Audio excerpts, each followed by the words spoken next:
It began where a river slowed, narrowed, and quietly dared armies to cross it. Echternach sat beside the Sûre, an old town shaped by stone, water, and patience. Abbey walls, narrow streets, and riverbanks worn smooth by centuries of calm did not look like the setting for a modern battle. But in the winter of 1944, calm vanished. What remained was cold water, broken bridges, and a town that suddenly mattered far more than anyone living there had ever imagined. By the time fighting reached Echternach, the Ardennes was already burning. The German offensive had ripped into the Allied front with speed and surprise, bending lines and scattering units across forests and frozen roads. Momentum was everything. Roads had to stay open. Rivers had to be crossed quickly. Delays meant failure. And Echternach sat directly on one of those fragile paths forward, a crossing point that could either carry an army west or choke it into stillness. Winter tightened its grip. Snow clung to rooftops and riverbanks. Ice glazed roads and bridges. Fog settled low, hiding movement and magnifying fear. The Sûre ran dark and cold, swollen by winter, impossible to ignore, and impossible to rush across without control of its crossings. Bridges became the heart of the problem. Without them, armor stalled. With them, momentum lived. American forces moved into the area, understanding exactly what was at stake. They were not defending Echternach for the town itself. They were defending time. Positions were established overlooking river approaches. Engineers prepared demolitions. Infantry spread along the banks and high ground, watching every bend in the road, every ripple in the water. There was no illusion of comfort, only readiness. German units approached with urgency that bordered on desperation. They needed the crossings intact. They needed them now. Infantry pushed toward the river through snow-covered ground. Armor pressed forward along roads that narrowed as they reached the town.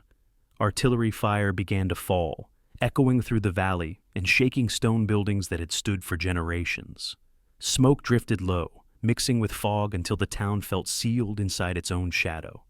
Echternach became a struggle defined by proximity. Fighting erupted close to the riverbanks. Buildings were contested room by room. Bridges drew fire from every direction. Every attempt to secure a crossing met resistance. Every delay forced recalculation. Vehicles backed up along icy roads. Fuel burned while engines idled. The river did not move faster, but the offensive slowed. For the defenders, the cold was relentless. Hands numbed, weapons jammed. The wounded waited longer than anyone wanted to admit. Yet, positions held. Fire was adjusted. Artillery answered movement. The river remained uncrossed where it mattered most. German forces tried again and again. They probed for weak points. They pushed infantry under covering fire. They searched for intact crossings or fords that might not exist. Each failure cost more than the last. Time slipped away. Coordination faltered. What should have been a brief pause at the river became a grinding confrontation that the offensive could not afford. Echternach absorbed the pressure unwillingly. Civilians sheltered in basements as shells shook walls above them. Streets filled with debris. The abbey watched silently as another chapter of violence unfolded around it. Snow fell again, covering wreckage and footprints alike, indifferent to plans and purpose. Eventually, the balance tipped. The crossings could not be secured quickly enough. Fuel shortages worsened. Allied resistance strengthened.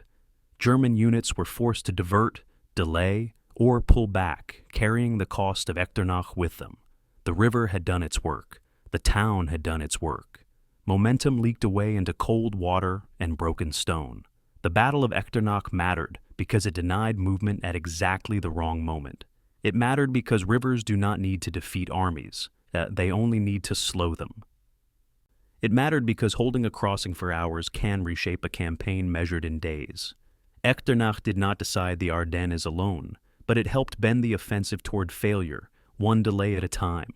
Tonight, we return to that river town, to the frozen banks and shattered crossings, to the soldiers who fought not for conquest, but for control of time itself, to Echternach, where water, winter, and resolve quietly pressed an offensive toward its limits. Before we continue, let me bring you into this moment as well. Where in the world are you listening from right now? And what time has settled around you there? Is it late into the night, early morning, or that calm hour when the world finally slows? If these long, immersive journeys through overlooked battles help you unwind, focus, or feel grounded while history unfolds at its true pace, consider subscribing, not for urgency or noise, but so these quiet, deliberate stories are always here for you whenever you need them. November 15th, 1944. Private First Class Warren Mills stood in the center of Echternach's cobblestone square, watching Luxembourg children kick a soccer ball between parked jeeps. The medieval basilica rose behind them, its twin spires framing a sky so clear it seemed impossible this was war. Mills had arrived 3 days earlier, transferred from a rifle company that had been shredded in the Hürtgen forest, and he couldn't believe his luck. The locals smiled at American soldiers, bakeries still sold bread, and nobody was shooting at anyone.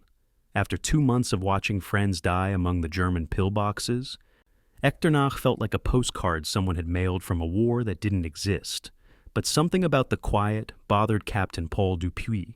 He had commanded Company E of the 12th Infantry Regiment for 8 months, through the hell of Normandy and the nightmare of the Hürtgen, and he knew what silence meant. It meant the enemy was watching, waiting, planning something you couldn't see yet. On December 10th, Dupuis walked the defensive line his company held along the Sûre River, a winding stream that separated Luxembourg from Germany. His boots crunched through frost as he counted positions. 1 machine gun nest every 300 meters, 1 rifle squad every kilometer. The numbers made his stomach tighten. Military doctrine said you needed 1 battalion to defend 8 to 10 kilometers of front. Company E, 187 men, held 4 kilometers. If the Germans came in strength, his company would dissolve like sugar in hot water. The 4th Infantry Division had earned its rest. These men had landed on Utah Beach on D-Day, fought through the Norman hedgerows, and spent November in the Hürtgen forest, where entire companies vanished into the pines and never came out. Now they held a 27-kilometer front with 3 regiments stretching impossibly thin along the Luxembourg-German border. Major General Raymond Barton, the division commander, knew the math didn't work. Normal defensive doctrine called for 8 to 10 kilometers maximum per division. His men held 3 times that distance. But this was the ghost front, the quiet sector, the place where nothing ever happened. Corps headquarters had designated it a rest area, a place to absorb replacements and let shattered units heal. The Germans across the river were supposedly old men and teenagers, garrison troops, nothing to worry about. Intelligence reports said so. Intelligence was wrong. Across the Sûre River, in the dense forests of the German Eifel region, something massive was taking shape. General Oberst Erich Brandenberger's 7th Army had quietly assembled 5 divisions, where American intelligence thought only 2 existed. Through November and early December, thousands of soldiers moved only at night, trucks running with engines muffled, artillery pieces dragged into position by horses to avoid the sound of motors. German commanders had studied the American positions with meticulous care, photographing them from church steeples in distant villages, sending scouts across the river in rubber boats to measure water depth and current speed. They knew exactly where every American machine gun sat, where every telephone line ran, where the reserves were positioned. They knew the 4th Division was spread impossibly thin, and they knew that quiet sectors don't stay quiet forever. On December 15th, something changed. American forward observers reported unusual activity across the river, German civilians being evacuated from villages, voices carrying across the water at night, the sounds of vehicles moving despite blackout conditions. Lieutenant Colonel James Rudder, commanding the 12th Infantry Regiment's 2nd Battalion, read the reports and felt ice in his veins. He'd been a soldier long enough to know what evacuation of civilians meant. The Germans were clearing the battlefield. He sent an urgent message to regimental headquarters. Something is coming. We need reinforcements. We need them now. The message went up the chain of command and disappeared into the bureaucracy of a headquarters that didn't believe the quiet sector could become loud. That same evening, across the Sûre River, German combat engineers worked in absolute silence. They had rehearsed this operation for weeks, removing mines from crossing points, positioning assault boats at the water's edge, building footbridges that lay disassembled in the tree line, waiting for the order to deploy. Oberst Franz Sensfuss, operations officer for the 212th Volksgrenadier Division, checked his watch every few minutes. His division, 10,000 men, many of them teenagers and overage draftees, but stiffened by 1,500 Eastern Front veterans who knew how to kill, would lead the assault on Echternach. The plan called for a 4-hour battle to take the town, then a rapid advance west toward Luxembourg City. Sensfuss had studied the plan and knew it was optimistic to the point of fantasy, but orders were orders. Hitler himself had approved this offensive. You didn't question the Führer. December 16th, 3:30 in the morning. Private Mills couldn't sleep. Something felt wrong, though he couldn't say what. The night was too quiet, maybe, or too cold, or too something he didn't have words for. He sat in the second floor of a stone house overlooking the Sûre River, part of a 4-man observation post, drinking coffee that tasted like mud and staring into darkness so complete he couldn't see his hand in front of his face. Fog had rolled in after midnight, thick as cotton, reducing visibility to maybe 50 meters. Perfect weather for an attack, he thought, then dismissed the idea as paranoid. Nothing ever happened here. That's what everyone said. The ghost front. The quiet sector. The place where you went to not die. At 4:15, Mills heard engines. Not one engine, but many. A low rumble like distant thunder that didn't stop. He grabbed binoculars and stared into the fog, seeing nothing but white. The sound grew louder. His squad leader, Sergeant John Mandachak, appeared at his shoulder. "You hear that?" Mills whispered. Mandachak nodded slowly. "Yeah, I hear it." They stood frozen, listening to the sound of an army moving into position, unable to see anything, unable to do anything except wait. At 5:20, Mandachak reached for the telephone to call headquarters. The line was dead. Someone had cut it. That's when they knew. 5:30 a.m., December 16th, 1944. The world exploded. 800 German artillery pieces opened fire simultaneously along an 80-kilometer front from Monschau to Echternach. The barrage lit the sky like daylight, turning night into flickering orange day. Shells screamed overhead, the sound unlike anything Mills had ever heard. A freight train multiplied by 1,000, the air itself tearing apart. The stone house shook. Plaster dust rained from the ceiling. Somewhere nearby, a building took a direct hit and collapsed with a roar that temporarily drowned out the artillery. Mandachak was shouting something, but Mills couldn't hear him over the apocalyptic noise. This wasn't a probe. This wasn't a raid. This was the entire German army trying to kill them all at once. In Echternach's town square, Captain Dupuy ran from building to building, trying to establish some kind of order as the world came apart. Telephone lines were cut. Radio communications jammed by German interference. He had no contact with battalion headquarters, no contact with the companies on his flanks, no idea if this was happening just here or everywhere. Men stumbled through the streets, some wounded, some simply disoriented by the sudden transformation of the quiet sector into hell. Dupuy grabbed every soldier he saw, organizing them into defensive positions around 4 stone buildings: the Hotel de Luxembourg, the ancient basilica, a seminary building, and the post office. These were the strongest structures in town, built with 3-foot-thick stone walls that might actually stop bullets. If the Germans came, when the Germans came, Company E would make their stand here, in buildings constructed 1,000 years ago, by men who understood that stone endures when everything else burns. Dupuy didn't know it yet, but he had just created a fortress that would change the course of the war. 5:35 a.m. The artillery barrage had been hammering American positions for 5 minutes when the searchlights snapped on. Massive carbon arc lamps, the kind used for anti-aircraft defense, swiveled to point not at the sky, but at low-hanging clouds. The beams bounced off the fog and cloud cover, creating an eerie artificial moonlight that turned the Sûre River Valley into a twilight zone, where German assault troops could see to cross, while American defenders remained blind.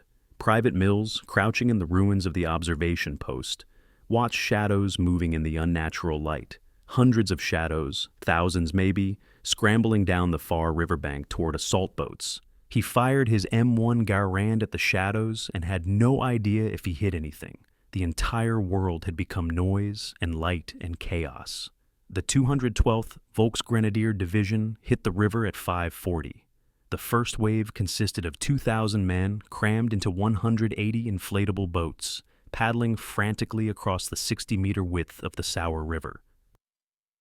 American machine guns opened up from defensive positions, tracers drawing red lines through the artificial moonlight. The slaughter was immediate and horrifying. Boats punctured and sank, men screamed and drowned. The river ran red in the searchlight glow, but the Germans kept coming. For every boat that sank, 2 more reached the far shore. For every German who died, 3 more scrambled up the muddy western bank and began moving inland. This wasn't a careful assault. This was a human wave, accepting catastrophic casualties to achieve overwhelming momentum. Some German companies lost 80% of their men before reaching American positions. They came anyway. Captain Dupuy heard the small arms fire from the river and knew his worst fires were coming true. The Germans weren't probing, they were invading. He grabbed a runner, a teenage replacement who'd been in the company for less than a week, and told him to get to battalion headquarters 6 kilometers east in Junglinster. Tell them we're under major assault. Tell them we need reinforcement. Tell them everything. The kid ran into the darkness, and Dupuy never saw him again. Whether he made it or got killed or captured, Dupuy would never know. The fog of war wasn't a metaphor.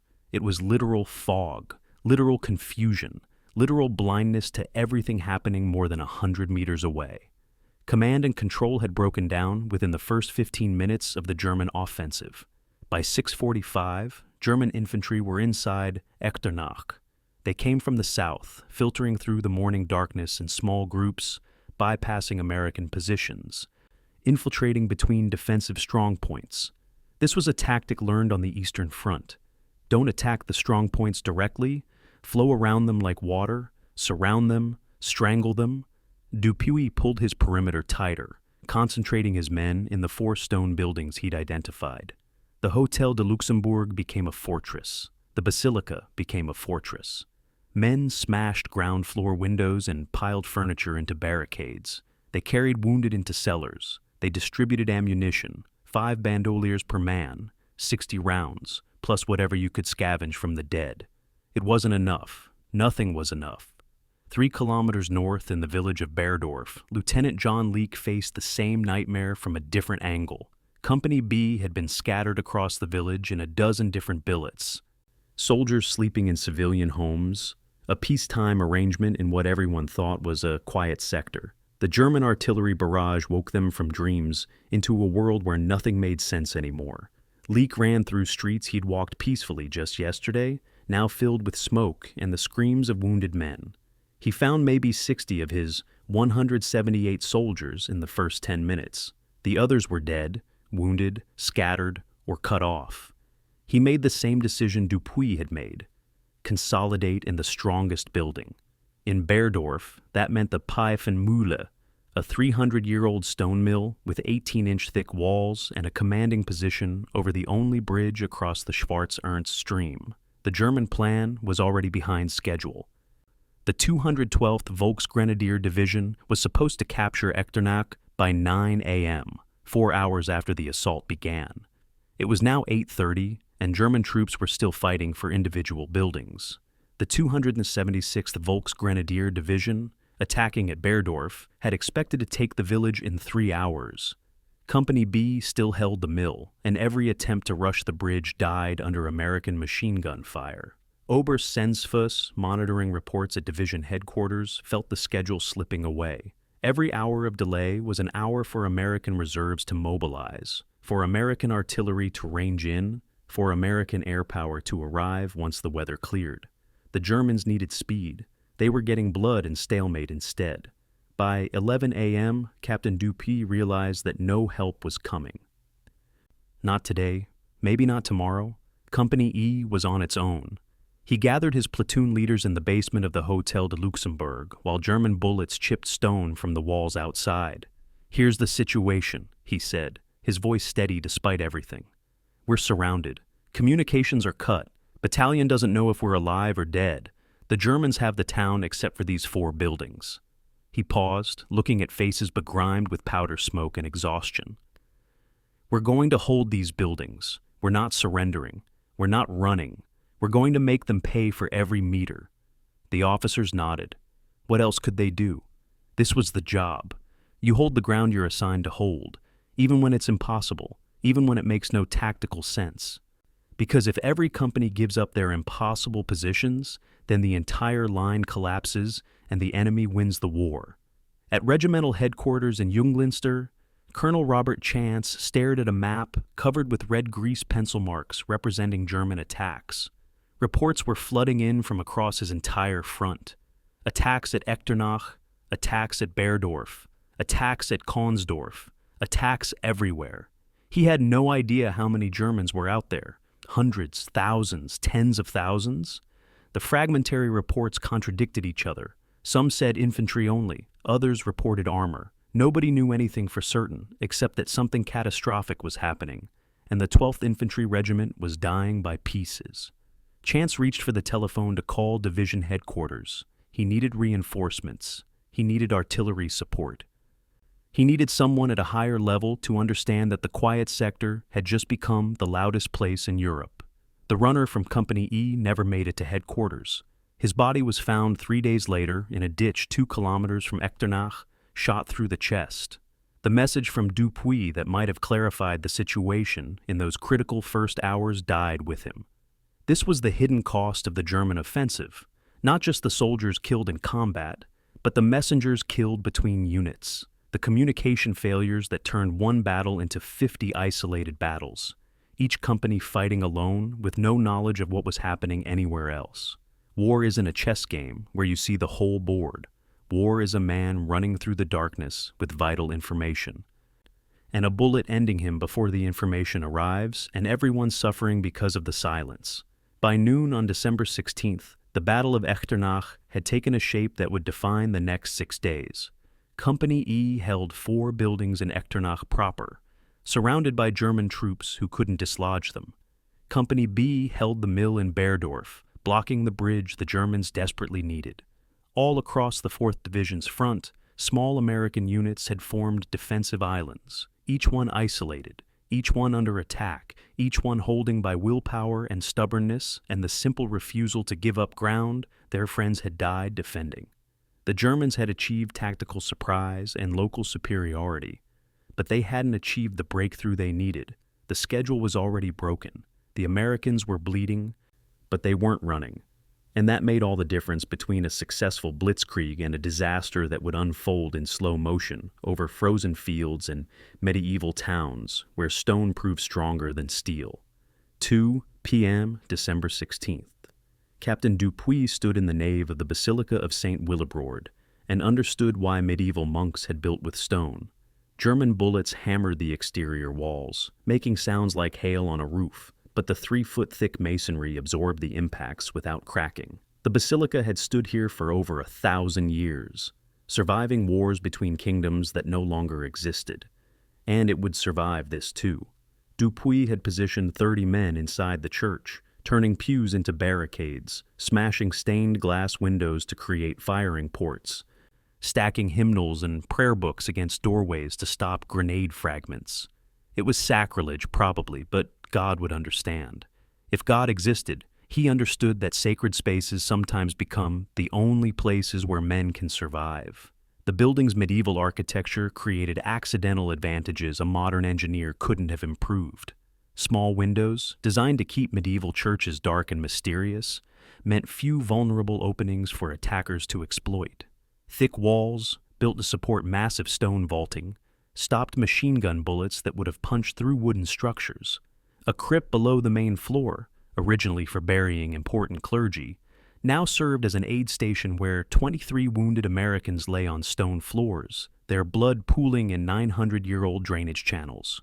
Private Mills, who'd been hit in the shoulder by shrapnel during the initial barrage, helped carry wounded down the narrow stairs.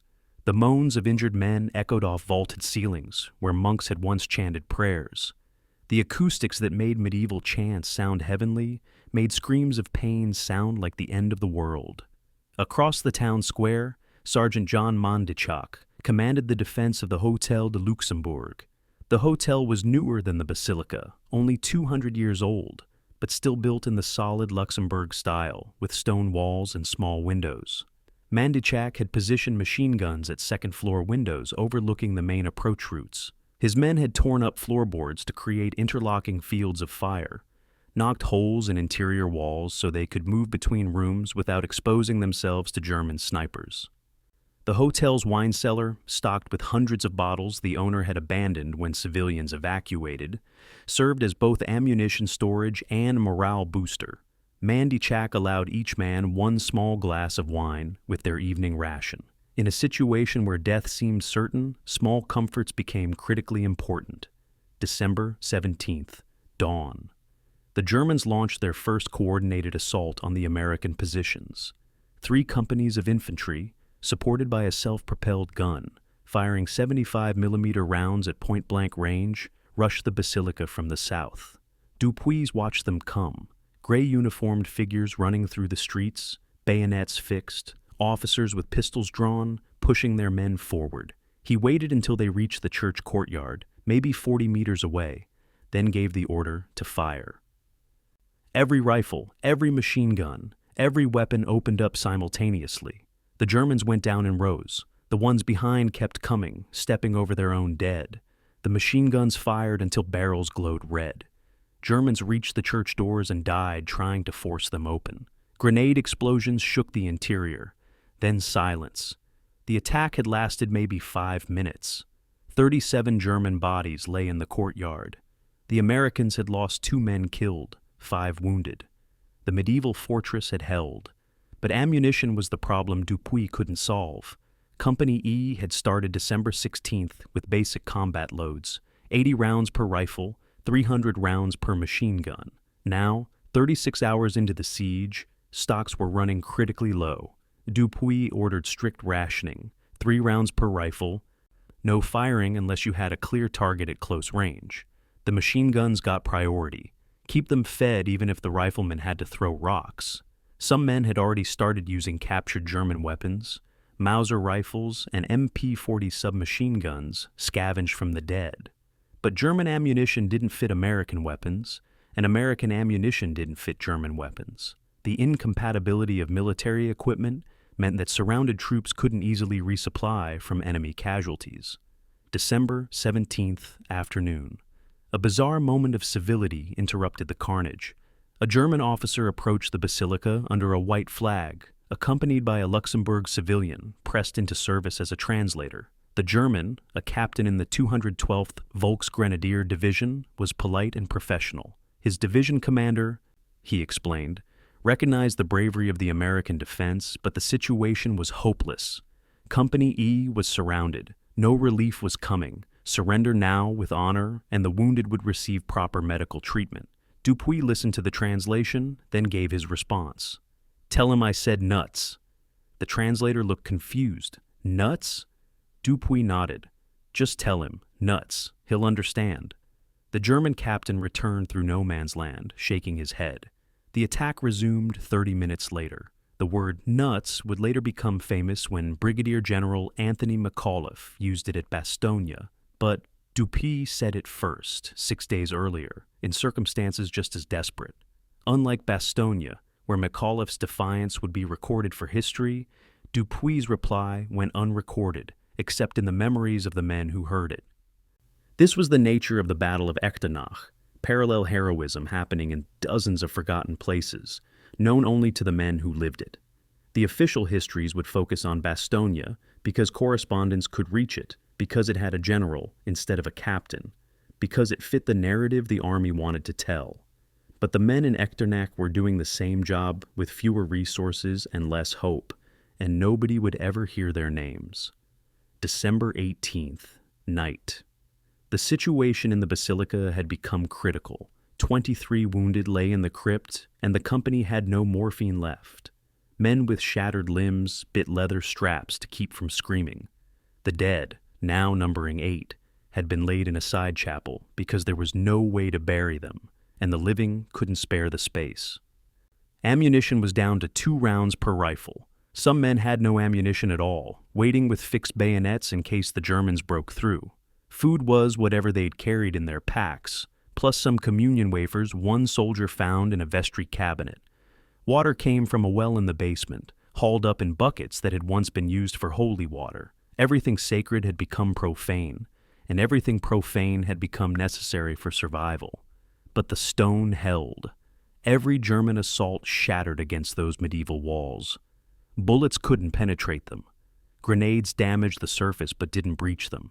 Even the 75mm gun, firing at ranges where it couldn't miss, only chipped fragments from walls 3 feet thick.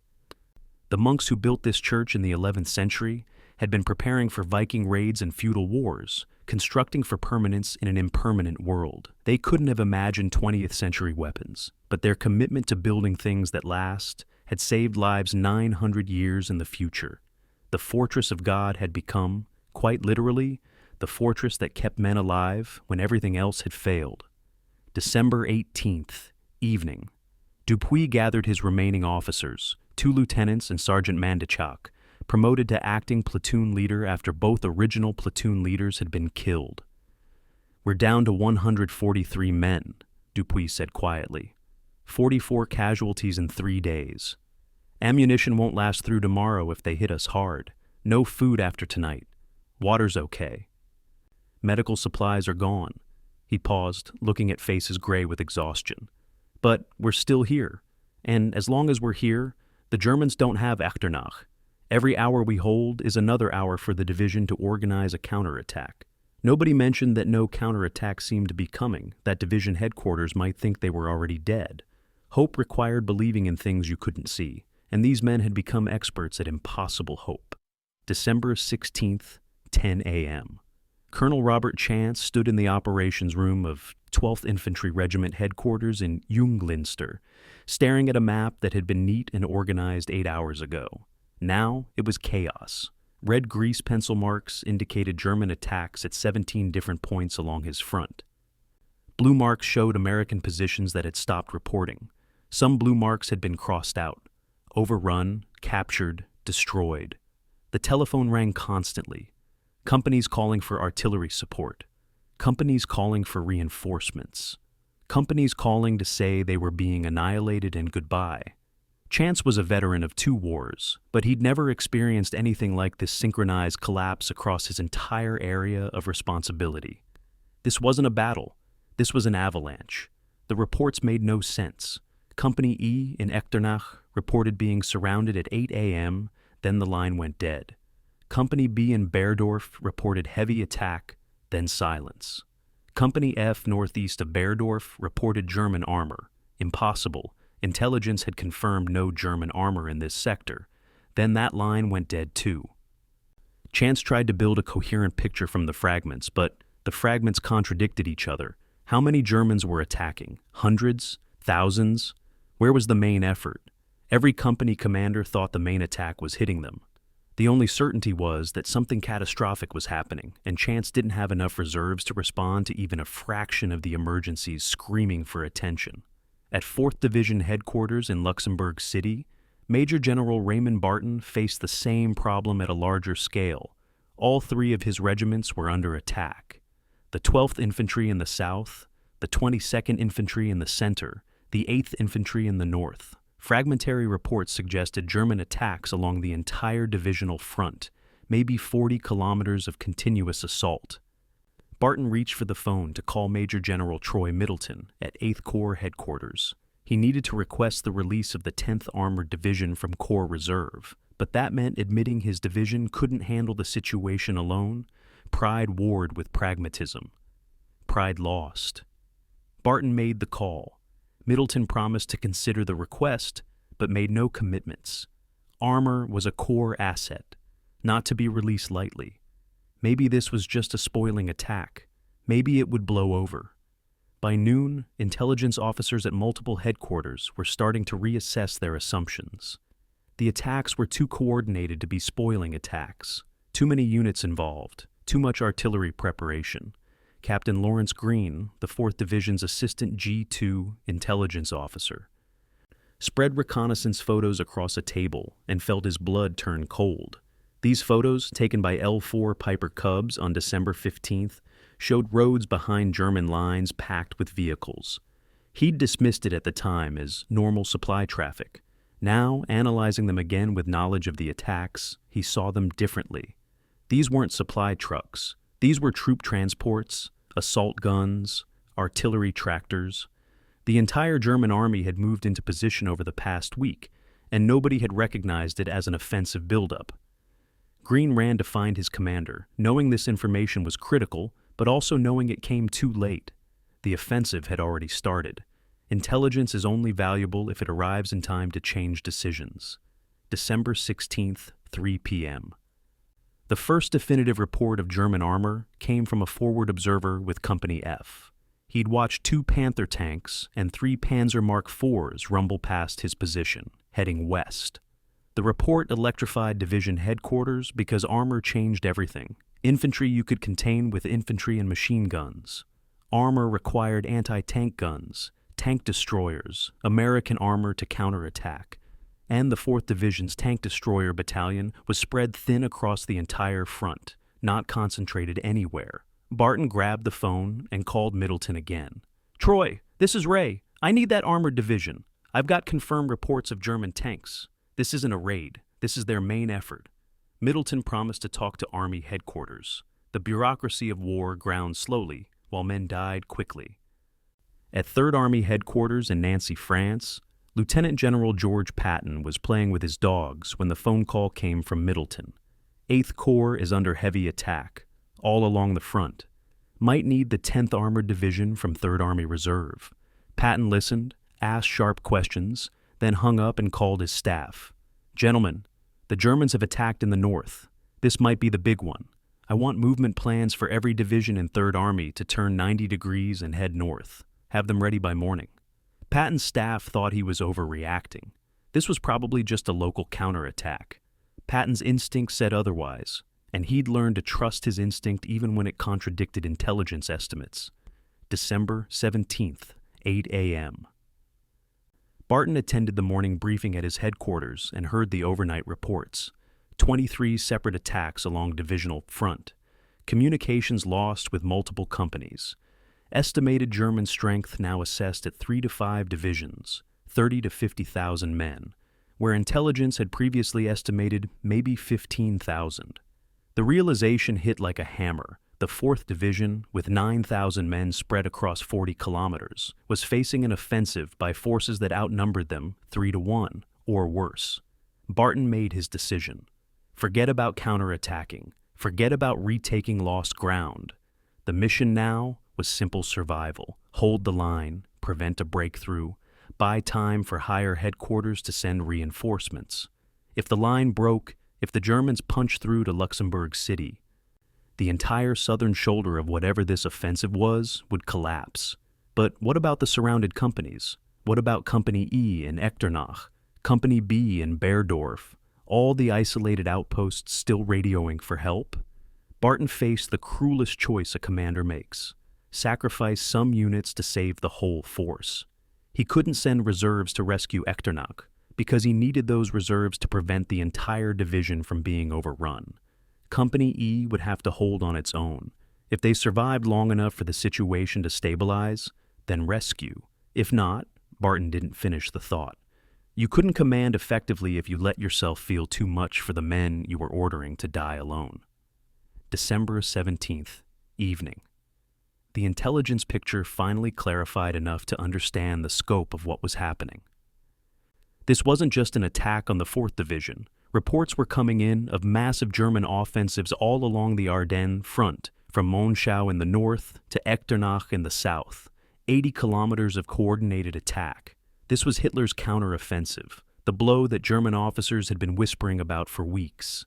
The last desperate gamble to split the Allied armies and capture Antwerp. The 4th Division wasn't facing a local problem. They were facing the southern shoulder of the largest German offensive since 1940. The weight of historical significance settled on tired men who just wanted to survive the day. Somewhere in the confusion of December 17th, a critical realization formed in Barton's mind. Echternach and Berdorf had to hold not for their own sake, but for the entire southern flank. If those towns fell, if the Germans achieved a clean breakthrough there, they could widen the offensive salient by 20 or 30 kilometers. That would give German armor room to maneuver, turn north, roll up American positions from the flank. The two surrounded companies, maybe 300 men total, were anchoring the entire southern shoulder, whether they knew it or not. Barton couldn't rescue them yet, but he could make sure their sacrifice meant something. He ordered every available artillery battery to register defensive fires around Echternach and Berdorf. If the Germans wanted those towns, they'd pay in blood for every meter. October 20th, 1944. General Oberst Erich Brandenberger stood at attention in the Wolfschanze, Hitler's East Prussia headquarters, listening to a plan that made no military sense. The Führer, looking pale and aged beyond his 55 years, explained Operation Wacht am Rhein with manic energy. A winter offensive through the Ardennes, splitting the Allied armies, capturing Antwerp, destroying 30 Allied divisions, forcing a negotiated peace in the West, so Germany could concentrate on the Russian front. Brandenberger commanded 7th Army, which would form the southern arm of the offensive. His mission: cross the Luxembourg frontier, capture the road network around Echternach and Diekirch, advance to the Luxembourg-Arlon highway, establish a defensive shoulder protecting the main offensive southern flank. It sounded reasonable when Hitler explained it. Then Brandenberger saw the force allocation. 4 divisions. 7th Army received 4 divisions for a mission that required 8 minimum. No significant armor, just a handful of assault guns and tank destroyers. Artillery allocation that would provide maybe 1/3 the fire support American doctrine considered necessary, and ammunition for 3 days of operations, maybe 4 if they rationed carefully. After that, 7th Army would depend on captured American supplies. Brandenberger raised polite objections. The Führer waved them away. The Americans in the Ardennes are training divisions, rest divisions, nothing units. They will collapse at the first blow. General Feldmarschall Walter Model, commanding Army Group B, gave Brandenberger a sympathetic look, but said nothing. You didn't argue with Hitler in October 1944, not when officers who questioned orders tended to disappear into Gestapo cellars. Brandenberger returned to 7th Army headquarters near Bitburg and briefed his staff with brutal honesty. We have been assigned a mission we cannot accomplish with the forces allocated. The plan assumes American collapse, immediate breakthrough, rapid advance. If the Americans stand and fight, we will achieve tactical surprise, but not operational success. His operations officer, Oberst Franz Sensfuss, studied the maps and came to the same conclusion. The 212th Volksgrenadier Division, assigned to take Echternach, was supposed to capture the town in 4 hours, then advance 15 kilometers west, by nightfall of December 16th. Sensfuss had commanded infantry on the Eastern Front. He knew what happened when you set impossible schedules. Men died trying to achieve them, and you failed anyway. But you died at a faster rate than the enemy, so you lost the battle, even if you won the ground. November passed in meticulous preparation. German engineers built assault boats, stockpiled them in barns near the frontier, camouflaged them from American air reconnaissance. Artillery units moved forward at night, positioning guns in forests where tree cover concealed them from aerial observation. Reconnaissance teams crossed the Sûre River in civilian clothes, posing as Luxembourg farmers, photographing American positions from church steeples and hilltops. They compiled detailed maps showing every machine gun nest, every observation post, every command bunker in the 4th Division sector. The intelligence was excellent. The resources to exploit that intelligence were inadequate. Knowing where the enemy is positioned doesn't help if you lack the force to overwhelm them. December 10th, 1944. Brandenberger attended the final commanders' conference at Army Group B headquarters. Model reviewed the offensive plan one last time, pointing at maps with a swagger stick. 6th Panzer Army would make the main effort in the north, aiming for the Meuse River and beyond to Antwerp. 5th Panzer Army would support in the center, heading for Brussels. 7th Army would protect the southern flank, preventing American forces from attacking north into the flank of the main thrust. It was a classic 3-army offensive, the kind that looked elegant on maps and collapsed in contact with enemy resistance. Brandenburger raised his concerns again. Herr Generalfeldmarschall, the resources allocated to 7th Army are insufficient for the mission assigned. Model's expression hardened. Do you require additional forces, or do you require them for purposes of excuse-making when you fail? Brandenburger understood the message. Complain again and be relieved of command. He shut his mouth. The plan contained another fatal flaw Brandenburger recognized but couldn't say aloud. It assumed the Allies would remain surprised for days, maybe weeks, that American intelligence would fail to detect the offensive buildup, that Allied commanders would hesitate, debate, delay committing reserves. These assumptions might have been valid in 1940, when the Wehrmacht crushed France in 6 weeks.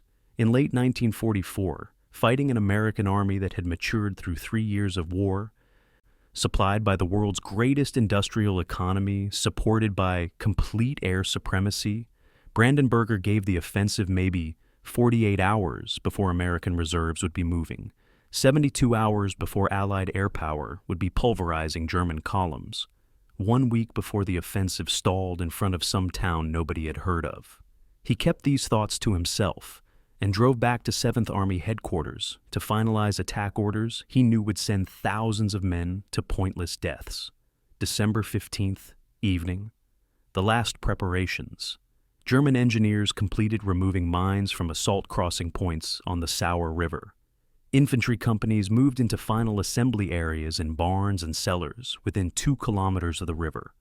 Artillery batteries completed range cards, plotting every target they had prepared over the past month. Assault boats, 180 of them, were carried to the water's edge under cover of darkness. Footbridges lay disassembled, ready to deploy once the initial waves established a bridgehead. Everything was ready. The 212th Volksgrenadier Division would attack Echternach with the first light. Speed was everything. Capture the town by 9 a.m., secure the western exits by noon, advance toward Luxembourg City by nightfall. Behind schedule meant failure, and failure meant dying in a foreign country for a lost cause. Sensfuss reviewed the attack plan one final time and saw all the places it would break. The artillery barrage was too brief and too light. 30 minutes when doctrine called for 2 hours. The infantry was mostly teenagers and overage draftees with minimal training, stiffened by 1,500 Eastern Front veterans who knew how to fight but were exhausted from years of war. The American positions were stronger than headquarters admitted. Well-sighted machine guns, interlocking fields of fire, solid buildings that would require street fighting to clear. And if the Americans didn't collapse immediately, if they stood and fought, the entire schedule would unravel. But orders were orders. At 5:30 tomorrow morning, 800 artillery pieces would open fire, and the last great German offensive in the west would begin. Sensfuss pulled out a map of Echternach and studied it under lamplight. The town was dominated by a massive medieval basilica. Stone walls, narrow windows. Perfect defensive position if the Americans were smart enough to use it. He had a feeling they would be. December the 16th, 5:25 a.m. The artillery commander at 7th Army headquarters raised his hand. 500 watch officers synchronized their timepieces. 5:26, 5:27, the last seconds of peace. 5:29, 5:29 and 30 seconds. 5:30. The hand dropped. 800 guns fired as one. The largest German artillery barrage since Kursk in 1943 erupted across the Ardennes. Brandenburger stood outside his command bunker, listening to the thunder, thinking about all the ways this could go wrong. The plan gave 7th Army 48 hours to establish the southern shoulder. After 48 hours, American reserves would arrive, and it would become a battle of attrition, a type of battle Germany couldn't win anymore. Everything depended on speed and American collapse. If the Americans stood their ground, Brandenburger didn't finish the thought. The offensive had begun. Now they would discover whether Hitler's assumptions about American weakness were genius or delusion. 3 kilometers east of Echternach, at 212th VGD headquarters, Sensfuss monitored the initial assault by radio. First wave across the river at 5:40. Heavy casualties but bridgehead established. Second wave crossing, engineers deploying footbridges. Resistance lighter than expected in some sectors, heavier in others. By 7 a.m., the division had 2,000 men across the Sûre River and pushing west. So far, on schedule. Then the reports changed. American resistance stiffening. Company advancing on Echternach, taking heavy fire. Another company bogged down south of the town. Third company reporting Americans holding stone buildings, refusing to withdraw. Sensfus checked his watch. 8:30. The schedule called for Echternach to fall by 9. It wasn't going to happen. The Americans were fighting. The plan was already broken. And broken plans meant dead soldiers achieving nothing except becoming statistics in a report explaining why the impossible mission proved impossible after all. December the 16th, 6 a.m. Lieutenant John Leake woke to the sound of the world ending. He'd been dreaming about home, a farm in Wisconsin, his wife Mary reading a letter on the porch, and the artillery barrage ripped him from sleep into a nightmare where the ceiling of his billet was coming down in plaster chunks. Leake commanded Company B, 12th Infantry, billeted across the village of Berdorf in a dozen different houses, because this was supposed to be a quiet sector where you could give men the luxury of sleeping in real beds instead of foxholes. Now that peacetime arrangement was killing them. Leake grabbed his rifle and ran into streets lit by artillery flashes, shouting for his men to rally, knowing most of them were scattered across a village being torn apart by German guns. The artillery barrage walked through Berdorf for 20 minutes, systematically destroying buildings, cutting communications, spreading chaos. When it lifted, Leake had found maybe 60 of his 178 men. The others were dead, wounded, trapped in collapsed buildings, or cut off. No time for a careful search. German infantry would be coming as soon as the barrage stopped, maybe already crossing the Sûre River 2 kilometers east. Leake made the instant decision that would save Company B and accidentally change the course of the battle. Withdraw to the Pfaffenmühle, the old stone mill at the south end of town. It was the strongest building in Berdorf, 3 stories of solid stone with small windows, thick walls, and a commanding position over the only bridge across the Schwarz-Ernst stream. Leake didn't know he just occupied the most important tactical position in the southern Ardennes. He just knew stone walls stopped bullets better than wooden houses. The Pfaffenmühle had been grinding grain for 300 years. Built when Louis XIV ruled France, when muskets were the height of military technology, the mill featured walls 18 inches thick, designed to support the weight of millstones and mechanical gears. The windows were narrow slits, easier to defend than large openings. The basement extended below ground level, protected from artillery. The building sat on rising ground with clear fields of fire covering the bridge over the Schwarz-Ernst stream. In 1944, the stream wasn't much. You could jump across it in places, but its steep banks channeled vehicle traffic to the bridge. Control the bridge and you controlled movement through Berdorf. Control Berdorf and you controlled the road network leading to Luxembourg City. Leake didn't know any of this strategic importance when he moved his 60 men into the mill. He just knew he needed a fortress, and this was the best Berdorf offered. 7:30 a.m. German infantry entered Berdorf from the east, elements of the 276th Volksgrenadier Division advancing carefully through morning fog. They expected minimal resistance. Intelligence said the Americans here were a rest and refit company, probably already withdrawn. Instead, they walked into disciplined machine gun fire from the mill. The first German squad to reach the town square died almost instantly. The second squad took cover behind a stone wall and tried to flank the mill from the north. They died in a crossfire from second-floor windows. The third squad retreated and called for support. This wasn't supposed to happen. Berdorf was supposed to fall in 3 hours. It was already 2 hours into the attack, and the Germans hadn't secured the first objective. By noon, the 276th VGD had committed 3 full companies to taking the mill. Artillery pounded it, 75mm guns firing at point-blank range. The stone walls absorbed the punishment, cracking but not breaking. Infantry rushed the building and died on the approaches. Engineers tried to work close enough to place demolition charges. American riflemen picked them off at 50 meters. The mill became a killing ground where German attacks went to die. Leake moved between floors, coordinating fire, encouraging his men, rationing ammunition that was running low. They'd started the day with basic combat loads. Now, 5 hours into the fight, they were down to maybe 10 rounds per rifle. If the Germans figured out how low the defenders were on ammunition, they could rush the building and overwhelm it through sheer numbers. December 17th, dawn. Company B had now held the mill for 24 hours. They had repulsed 7 major assaults, killed an estimated 300 German soldiers, and prevented the 276th VGD from advancing west. But the cost was mounting.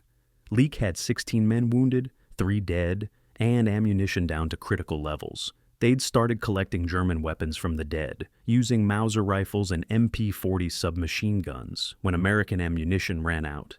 The men were exhausted, going on 30 hours without sleep, surviving on adrenaline and the knowledge that surrender meant ending up in a POW camp or worse. Some of the wounded were in bad shape, needing medical treatment the company couldn't provide. Leake tried the radio, hoping to reach regiment, but got only static. Company B was on its own, just like Company E in Echternach, just like a dozen other isolated American units across the 4th Division's collapsing front. The bridge became the focal point of German frustration. If they could just bypass the mill, cross the bridge, they could advance on Luxembourg City and leave Leake's company isolated to be mopped up later. But the mill's position gave Leake's machine gunners perfect observation of the bridge. Every attempt to cross died in a hail of bullets. German engineers tried building a second bridge upstream. American artillery, somehow still in communication with forward observers, destroyed it with a time-on-target barrage. The Germans tried fording the stream in infantry teams. The steep, muddy banks and American rifle fire killed that option. 72 hours into the offensive, the 276th VGD remained stalled at a bridge guarded by 60 American soldiers who refused to die or surrender or run. December 18th, afternoon. A German officer approached the mill under a white flag. He shouted in English that he wanted to negotiate. Leake came to a ground floor window, rifle ready, suspicious of tricks. The German was polite, professional. He complimented the American defense, but explained the situation was hopeless. Company B was surrounded. No relief would come. The wounded needed medical care. Surrender now, and the German army would treat them according to the Geneva Convention. Leake listened, then gave his response. "We're not surrendering. If you want this building, come and take it." The German officer shook his head sadly and withdrew. 30 minutes later, the heaviest attack yet hit the mill. 2 full companies supported by assault guns firing from 300 meters. The assault lasted 40 minutes. It failed. The mill still stood. Company B still fought. The accidental genius of Leake's decision to defend the mill was becoming clear at higher headquarters. The 276th Volksgrenadier Division, 10,000 men, had spent 4 days trying to advance 6 kilometers. An entire division stopped by 1 reinforced company. That was 4,000 German soldiers who couldn't reinforce other sectors, couldn't exploit breakthroughs elsewhere, couldn't participate in the main offensive. Company B at Berdorf and Company E at Echternach had created twin anchors on the southern shoulder of the German offensive.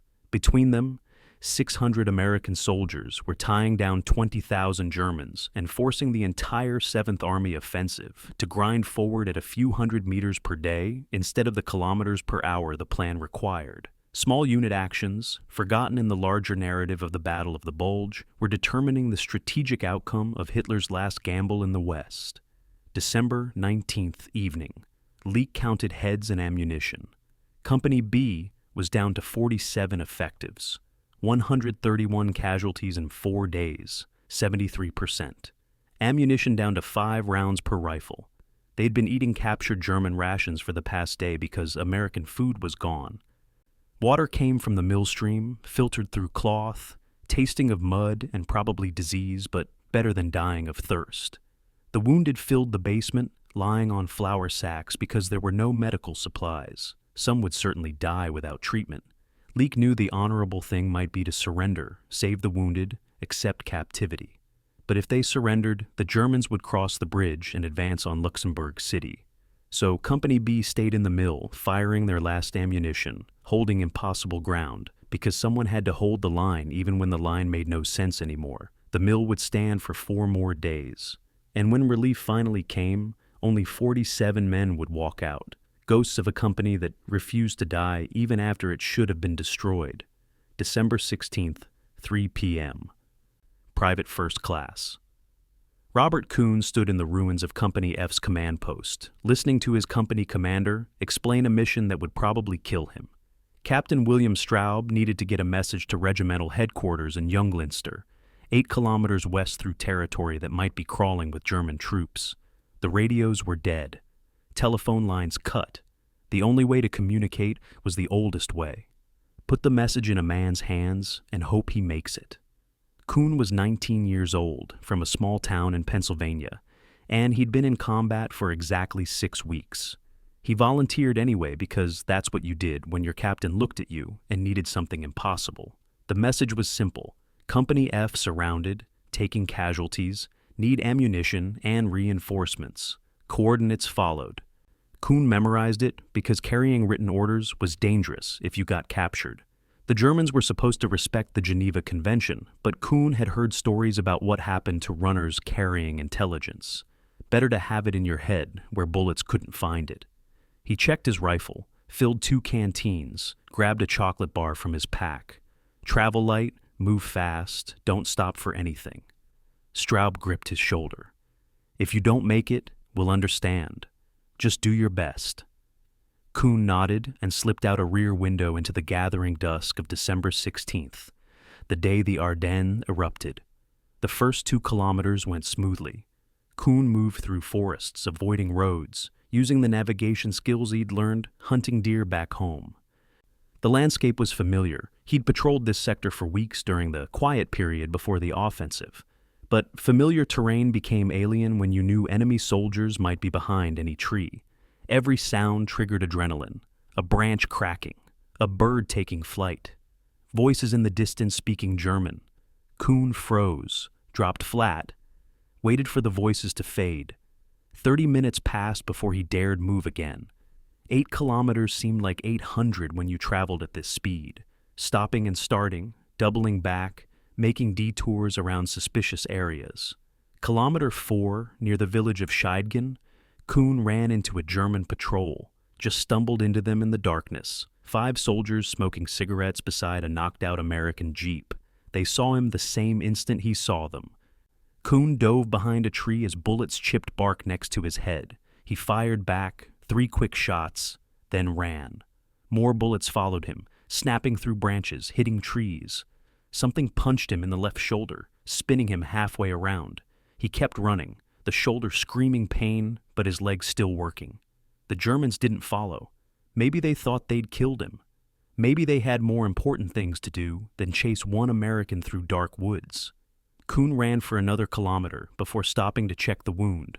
Through and through, high on the shoulder, bleeding but not spurting. He stuffed a bandage from his first aid kit into the hole and kept moving. The message had to get through.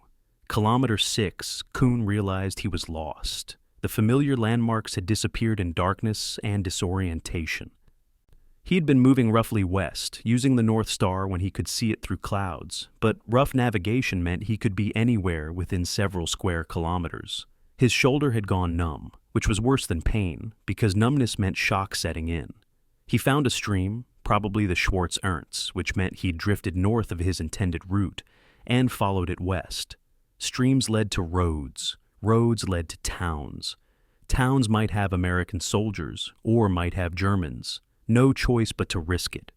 December 17th, 4 a.m. Kuhn stumbled into Junglinster after 18 hours of movement. He'd covered 8 kilometers in a straight line, probably 20 kilometers with all the detours and backtracking. A sentry almost shot him before recognizing his American uniform.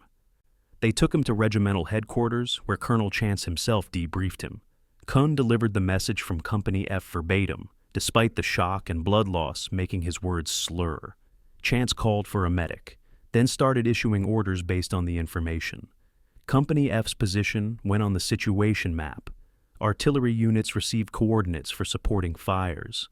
The message had arrived 18 hours late, but it was the first definite information Chance had received about that section of the line. Kuhn had done his job. They carried him to an aid station where he passed out from blood loss and exhaustion. He would survive the wound, but spend 3 months recovering. His war was over. The message lived on. But Kuhn was the lucky one. Throughout the first week of the German offensive, the 4th Division lost 23 runners killed or captured, trying to carry messages through enemy-held territory.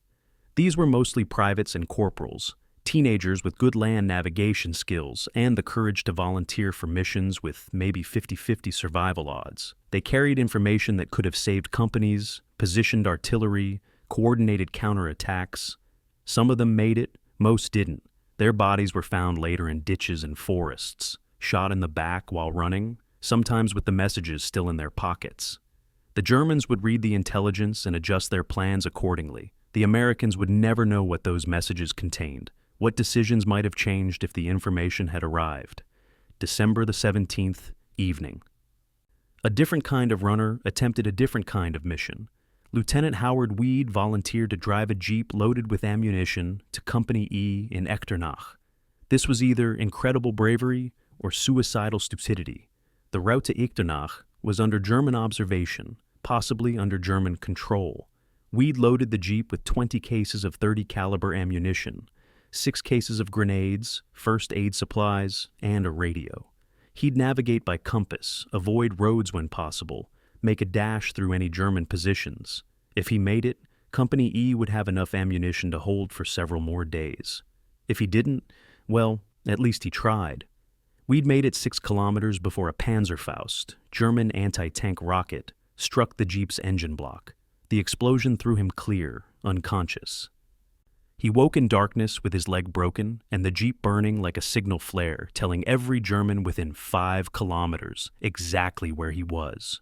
Weed crawled into the forest, dragging his broken leg, leaving the ammunition to burn.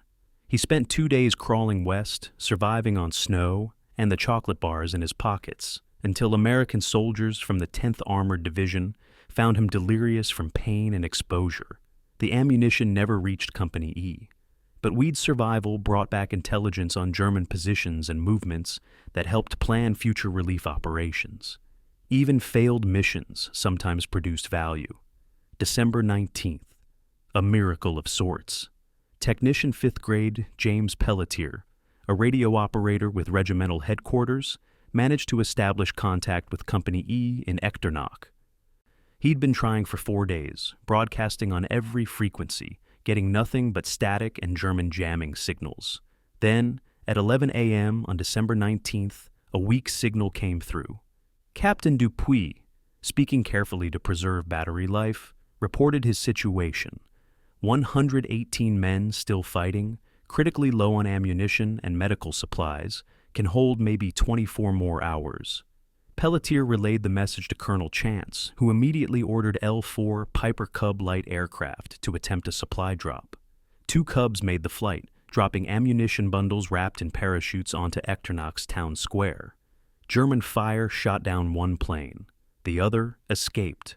Of the 6 bundles dropped, Company E recovered 2. 40 pounds of .30 caliber ammunition, some grenades, medical supplies. Not enough to change the strategic situation, but enough to keep fighting. Pelletier's persistence had created a lifeline. The story of the runners illustrated the hidden cost of modern warfare's communication breakdown. In theory, World War II armies had radios, telephones, signal corps, elaborate communication networks.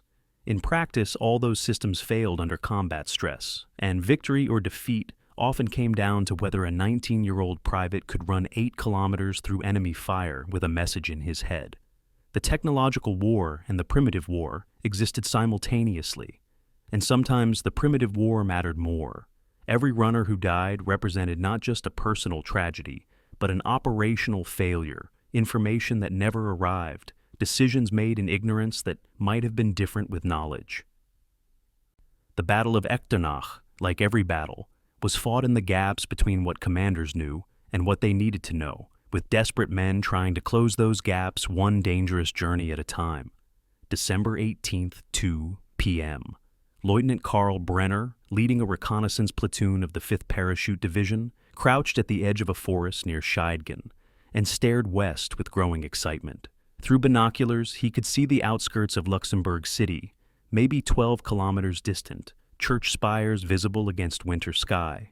12 kilometers. His division had covered that distance in a day during the France campaign of 1940. If they could break through here, if they could get armor moving on the good roads beyond this ridgeline, they could be in Luxembourg City by tomorrow night. Maybe cut off the entire American 4th Division, maybe turn north and roll up American positions from the flank. Brenner radioed his findings to battalion headquarters with uncharacteristic optimism. This was the moment. This was where the offensive would achieve breakthrough. But 12 kilometers proved to be an infinite distance when measured in December, mud, and American resistance. The German 5th Parachute Division, elite troops theoretically, though filled increasingly with Luftwaffe ground crew and teenagers with minimal training, had been pushing west since December 16th with mounting casualties and diminishing returns. Every village became a battle. Every crossroads required a fight. The Americans weren't running. They were withdrawing to prepared positions, forcing the Germans to assault stone buildings and forested ridgelines, buying time with blood. The schedule that called for reaching Luxembourg City on December 17th, then December 18th, kept sliding into the future one day at a time. December 19th, dawn. The weather changed. For 3 days, heavy fog and low clouds had grounded Allied aircraft, giving the Germans freedom to move in daylight without fear of fighter bombers. Now, December 19th dawned with clearing skies and temperatures dropping towards 0 Fahrenheit. In his command bunker near Bitburg, General Oberst Brandenburger stared at the weather report with dread. Clear skies meant American P-47. Thunderbolts would be hunting German columns. The brief window of opportunity was closing. 7th Army had achieved some tactical gains, penetrating 10 to 12 kilometers in some sectors, but hadn't accomplished the strategic mission. The southern shoulder wasn't established. American forces hadn't been pinned against the Sûre River and destroyed. The offensive was stalling, and now the weather advantage was gone. 9 a.m., December 19th. The first American fighter bombers appeared over the Echternach sector. P-47s of the 405th Fighter Group diving out of winter sun, rockets and bombs slung under their wings. They found a German column, trucks, half-tracks, assault guns, moving west on the road from Echternach to Konsdorf. The pilots later described it as target practice. Vehicles bumper to bumper, no room to maneuver, no effective anti-aircraft coverage. The Thunderbolts made 4 passes, firing rockets and 500-pound bombs, strafing with 50-caliber machine guns. 23 vehicles destroyed in 10 minutes. The column stopped, burning, blocking the road. Follow-up traffic backed up for kilometers. Survivors scattered into forests.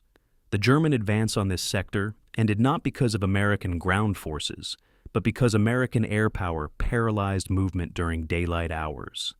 December 19th. Evening. At 212th Volksgrenadier Division headquarters, the division commander received a telephone call from 7th Army headquarters. The voice was icy with aristocratic fury. 4 days into the offensive, his division had still not captured Echternach. American forces continued to hold buildings in the town center. The schedule was ruined. Explain yourself. The division commander, a career officer who'd fought in Poland and France and Russia, explained patiently that the Americans in Echternach had fortified themselves in medieval stone buildings impervious to artillery. That assaulting prepared positions in urban terrain required overwhelming force or heavy casualties, or preferably both. That his division had suffered 4,000 casualties trying to achieve impossible objectives with inadequate resources. The voice from 7th Army was unimpressed. Capture Echternach by tomorrow or face relief of command. Click. The line went dead. December 20th, noon. The high water mark. German patrols from the 5th Parachute Division reached a point 10 kilometers west of the Sûre River, the deepest penetration of the entire offensive in the 7th Army sector. They could see Luxembourg City's outskirts through binoculars, but flanking American positions threatened to cut them off. Ammunition was running critically low. Artillery had already reduced fire missions by 60% to conserve shells. Casualties had degraded combat effectiveness across all divisions. And most critically, American armored reserves were finally arriving. The 10th Armored Division, released from 3rd Army after 4 days of bureaucratic delay, was moving into position around Luxembourg City. The window for breakthrough had closed. The offensive in the south had failed, but failure wasn't yet obvious to the soldiers still fighting. December 20th through 22nd saw some of the most brutal combat of the entire battle. German commanders, facing threats of relief if they didn't achieve objectives, drove their units forward in desperate attacks. At Echternach, the 212th VGD launched its heaviest assault yet, 3 battalions supported by every available assault gun, attempting to overwhelm Company E through sheer weight of numbers. The attack began at 6 a.m. and lasted 9 hours. Ammunition expenditure on both sides was catastrophic. Germans died in windows of buildings they were trying to storm. Americans died on barricades they were trying to hold. The medieval town became a slaughterhouse. By 3 p.m., the attack had failed. Company E still held the 4 stone buildings, though down to fewer than 120 effectives. The Germans had lost another 600 men. Neither side could sustain this casualty rate, but the Germans were the ones who needed breakthrough, and they weren't getting it. December 21st saw a shift in momentum. American counterattacks began probing German positions. These weren't major offensives. The 4th Division was too depleted for that. But company and battalion-sized attacks designed to relieve pressure on surrounded units. Task Force Luckett, named for its commander Colonel James Luckett, assembled around Luxembourg City. 3 Sherman tanks, 6 half-tracks, 300 infantry from the 10th Armored Division. Mission: breakthrough to Echternach, relieve Company E, establish a secure corridor. Luckett knew this would cost lives. The Germans held every piece of ground between Luxembourg City and Echternach, but Company E had been surrounded for 5 days. They'd held when holding seemed impossible. Leaving them to die was unthinkable. December 22nd, 5 a.m. Task Force Luckett jumped off from positions south of Luxembourg City, advancing east toward Echternach. Immediately, they ran into prepared German defenses. The lead Sherman hit a mine and threw a track. German anti-tank guns engaged from camouflage positions. Machine gun fire raked the infantry. Luckett's force fought meter by meter, taking casualties, giving casualties, grinding forward through sheer persistence. 6 kilometers took 8 hours. Every village required a battle. Every crossroads meant casualties. But American artillery support was excellent. Forward observers called in devastating barrages that shattered German counterattacks. American air support was constant. P-47s orbited overhead, dropping bombs on German strongpoints, strafing any vehicle that moved. The Germans fought well, but they were fighting a losing battle against an enemy with material superiority. 1 p.m., December 22nd. The lead Sherman tank of Task Force Luckett crashed through a barricade into Echternach's town square. Captain Dupuy emerged from the basilica, blinking in winter sunlight, looking like a ghost.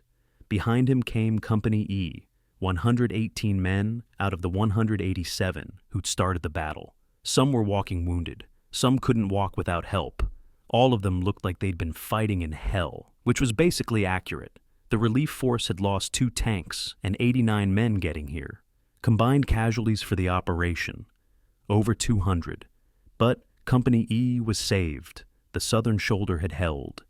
The 6-day siege of Echternach was over, though the Battle of Echternach would continue for another 3 weeks. The men of Company E marched out of the medieval town where stone walls had saved their lives, and most of them would never speak about those 6 days again. Not to their families, not to historians, not to anyone. Some things were too dark to share with people who hadn't lived them. December 16th, 9 p.m. Lieutenant John McAuliffe stood beside his 105mm howitzer at 29th Field Artillery Battalion's firing position, 5 kilometers behind the front line, listening to the chaos on the radio net. Every forward observer was screaming for fire missions. German infantry here, German armor there. Defensive fires needed everywhere simultaneously. McAuliffe's battery had 6 guns. The entire battalion had 18. They couldn't shoot everywhere at once. Priority went to units being overrun, which seemed to be most of the 4th Division. McAuliffe checked his firing tables, calculated coordinates, and started pumping high-explosive shells into grid squares where forward observers reported German concentrations. Whether he was killing Germans or hitting empty forest, he had no way to know. Indirect fire was like that. Send shells into the darkness and hope the forward observer knew what he was seeing. The American artillery advantage in the Ardennes was overwhelming if you just looked at numbers. The 4th Division had 4 battalions of 105mm howitzers, 2 battalions of 155mm guns. Corps artillery added more battalions. Against this, the German 7th Army fielded artillery outgunned 3-1 or worse. But artillery advantage doesn't matter if you can't communicate with forward observers, if you don't know where friendly forces are, if your ammunition stocks are limited. In the first 3 days of the German offensive, American artillery fired somewhat blindly, delivering fires on pre-planned defensive targets that may or may not have had Germans in them. Effectiveness was limited. Expenditure was enormous. By December 19th, the 8th Corps artillery had fired over 100,000 rounds, more than some entire campaigns in North Africa. December 20th changed everything. The weather cleared, allowing artillery observation aircraft to fly. L-4 Piper Cubs, tiny 2-seat fabric and wood planes that looked like they belonged at a county fair, took off from improvised airstrips and orbited over German positions. Pilots could see what forward observers on the ground couldn't: the full scope of German movements, vehicle concentrations, assembly areas. They radioed coordinates to artillery-fire direction centers. Within minutes, shells began landing with devastating accuracy. A German column waiting in a forest to move forward, caught by time-on-target barrage, 6 battalions firing simultaneously, so all shells arrived within 30 seconds. No time for troops to take cover. Estimated 300 casualties in one fire mission. December 21st introduced a new terror: proximity fuse shells. The VT fuse, variable time, though everyone called it proximity, used a miniature radar to detonate shells 30 feet above ground instead of on impact. Airburst shells were 20 times more effective against personnel than contact-fused shells because the fragmentation spread over a wider area and men couldn't shelter in foxholes. The technology was so secret that use was initially restricted to anti-aircraft fire over water, where duds couldn't be recovered by the enemy. But the bulge emergency overrode security concerns. VT fuses went to artillery batteries with orders to use them liberally.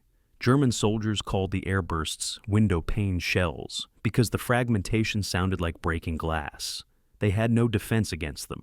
Foxholes that protected against normal artillery became death traps when shells exploded overhead, raining shrapnel straight down. December 22nd, a grim milestone. Captain James Hayes, forward air controller attached to the 4th Division, directed the first tactical use of napalm in the European theater. Napalm, jellied gasoline that stuck to whatever it touched and burned at over 1,000 degrees Fahrenheit, had been used in the Pacific against Japanese bunkers.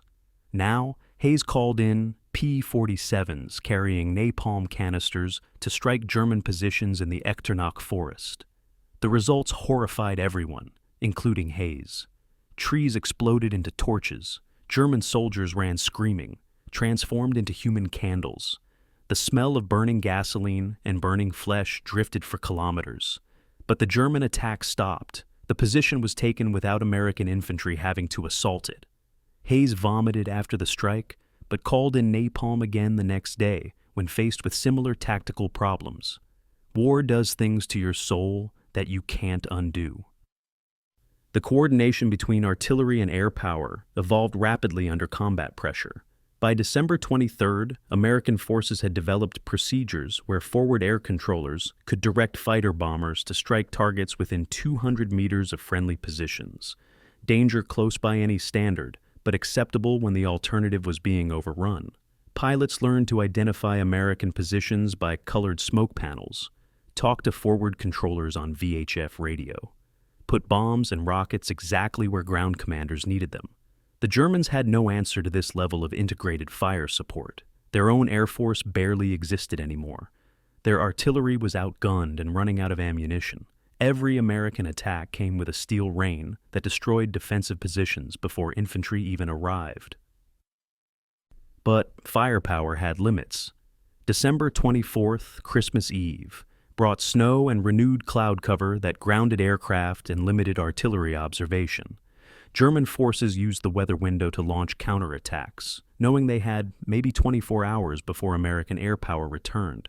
Near Osweiler, a German assault nearly broke through American lines in a savage night battle fought building to building with grenades and bayonets. Artillery couldn't help. The combatants were too intermixed. Air power couldn't help. The weather was too poor. It came down to infantry against infantry, the oldest form of war, and the Americans won because their individual soldiers were better fed, better equipped, and fighting for better reasons than conquest. December 26th, the weather cleared again. American artillery resumed its systematic destruction of German positions. One fire mission stood out: a corps-level time-on-target barrage on a German assembly area near Echternach. 12 battalions, 72 guns, fired simultaneously. Over 500 shells arrived within 30 seconds. The targeted area, approximately 500 by 500 meters, simply ceased to exist as a coherent space. Trees shredded, earth cratered. An entire German battalion preparing to attack was reduced to scattered survivors crawling through smoking wreckage. American infantry advancing behind the barrage found almost no resistance. Just bodies and shell craters and men too stunned to fight. This was the reality of material advantage. The Americans could afford to expend 500 shells to save a dozen infantry lives. The Germans couldn't respond in kind. They could only endure and die. By December 28th, American artillery in the Echternach sector had fired over 250,000 rounds in 12 days. More artillery expenditure than the entire 1944 Tunisia campaign. The barrels of some guns were so worn they needed replacement. Ammunition dumps that had seemed inexhaustible were running low. But the expenditure had achieved results. German offensive capability in the southern sector was broken. Units that started the offensive at full strength were down to 40 or 50%. Morale had collapsed under the relentless pounding. Prisoners reported that men would rather surrender than face another American artillery barrage. The steel rain had accomplished what infantry alone couldn't. It had broken the will of an enemy to continue fighting. Lieutenant McAuliffe, who'd fired his howitzer almost continuously for 12 days, finally got 8 hours of rest on December 29th. He lay in a sleeping bag in a barn and couldn't sleep because his ears rang from artillery concussion, a permanent high-pitched whine that would follow him the rest of his life. He thought about all the shells he'd fired, wondered how many Germans he'd killed, decided he didn't want to know. Artillery killing was impersonal. You never saw the results. That distance made it bearable, maybe. Or maybe it just made it easier to avoid thinking about the fact that you'd killed hundreds of men you never met, who never saw you, who died because you calculated the correct firing data and pulled a lanyard. McAuliffe would fight through the rest of the war and into Germany itself, firing thousands more shells, and he would never fully reconcile the mathematics of indirect fire with the morality of mass killing. Some contradictions you carry forever. December 21st, evening. Colonel James Luckett received his orders at 10th Armored Division headquarters in Luxembourg City. Organize a relief force, break through to Echternach, evacuate the surrounded garrison. Luckett was a tank officer, veteran of North Africa and France, and he knew what those orders meant. The Germans controlled every meter of ground between here and Echternach. 6 kilometers as the crow flies, maybe 8 by road. Through prepared defensive positions held by troops who'd spent 5 days digging in and preparing to repel exactly this kind of relief attempt. Luckett had available 3 Sherman tanks, 6 half-tracks, and 300 infantry, mostly replacements from the 10th Armored's reserve companies. Green troops, kids who'd been in Europe for less than a month. He'd lead them into battle tomorrow, and some of them would die, and that was the job. Luckett planned the operation carefully. The relief force would advance in 3 columns, tanks leading, half-tracks following, with more infantry walking behind in dispersed formation. Artillery would prep each successive German position with 5-minute barrages. P-47s would provide air support if weather permitted. Speed was critical. Drive hard, accept casualties. Don't stop to consolidate gains. Every hour Company E remained surrounded was another hour they might be overrun. Luckett briefed his commanders past midnight, studying maps by flashlight, marking phase lines and rally points. Nobody mentioned that the last relief attempt in this sector had been shot to pieces. Everybody thought it. December 22nd, 5 a.m. Task Force Luckett crossed the line of departure in darkness, headlights off, moving east toward Echternach. The first kilometer went unopposed, American-held territory. The second kilometer encountered German outposts that withdrew after brief firefights. The third kilometer, approaching Konsdorf, was where it got bad. A German anti-tank gun opened fire from concealed position, hitting the lead Sherman in the turret. The crew bailed out, 1 man on fire, rolling in snow to smother flames. The second Sherman maneuvered, spotted the German gun, destroyed it with 3 rounds of 75mm high explosive. But now, the Germans knew the Americans were coming. Machine gun fire erupted from buildings on both sides of the road. Mortar rounds began falling. The attack bogged down in Konsdorf village, fighting house to house. 8 a.m., Task Force Luckett had covered maybe 3 kilometers in 3 hours and lost 18 men killed, 40 wounded. Luckett called for artillery and air support. The artillery came quickly, devastating barrages that destroyed 2 blocks of Konsdorf and killed an estimated 50 Germans. The air support couldn't come. Weather had closed in again, clouds too low for fighter bombers.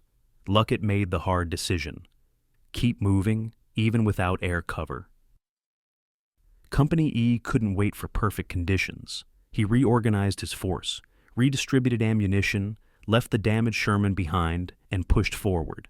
9 a.m., Task Force Luckett fought its way out of Konsdorf's eastern edge and into open country toward Echternach. The next 3 kilometers were the worst. Open farmland with minimal cover, German defensive positions on the high ground with clear fields of fire. The half-tracks became death traps, thin armor that couldn't stop machine gun bullets. Infantry dismounted and advanced on foot, using what cover existed, crawling through snow-covered fields while German bullets cracked overhead. American artillery walked barrage lines ahead of the advancing troops, suppressing German positions just long enough for infantry to close and destroy them. It was the kind of fighting that destroyed units, slow, grinding, casualty-heavy advance measured in hundreds of meters. But Luckett kept his force moving. Momentum was everything. Stop, and you'd be pinned down. Keep moving, and maybe you'd overwhelm German defenses before they could react effectively. 11:30 a.m., Task Force Luckett reached the outskirts of Echternach. Here the fighting intensified because the Germans had concentrated forces to maintain the siege. 2 German companies counterattacked from the north, trying to cut off Luckett's advance. American tanks swiveled turrets and fired point-blank into the counterattack, breaking it with mechanical violence. German mortar fire bracketed the relief force, wounding men faster than medics could treat them. Luckett's radio operator was hit, the radio destroyed, cutting communication with artillery support.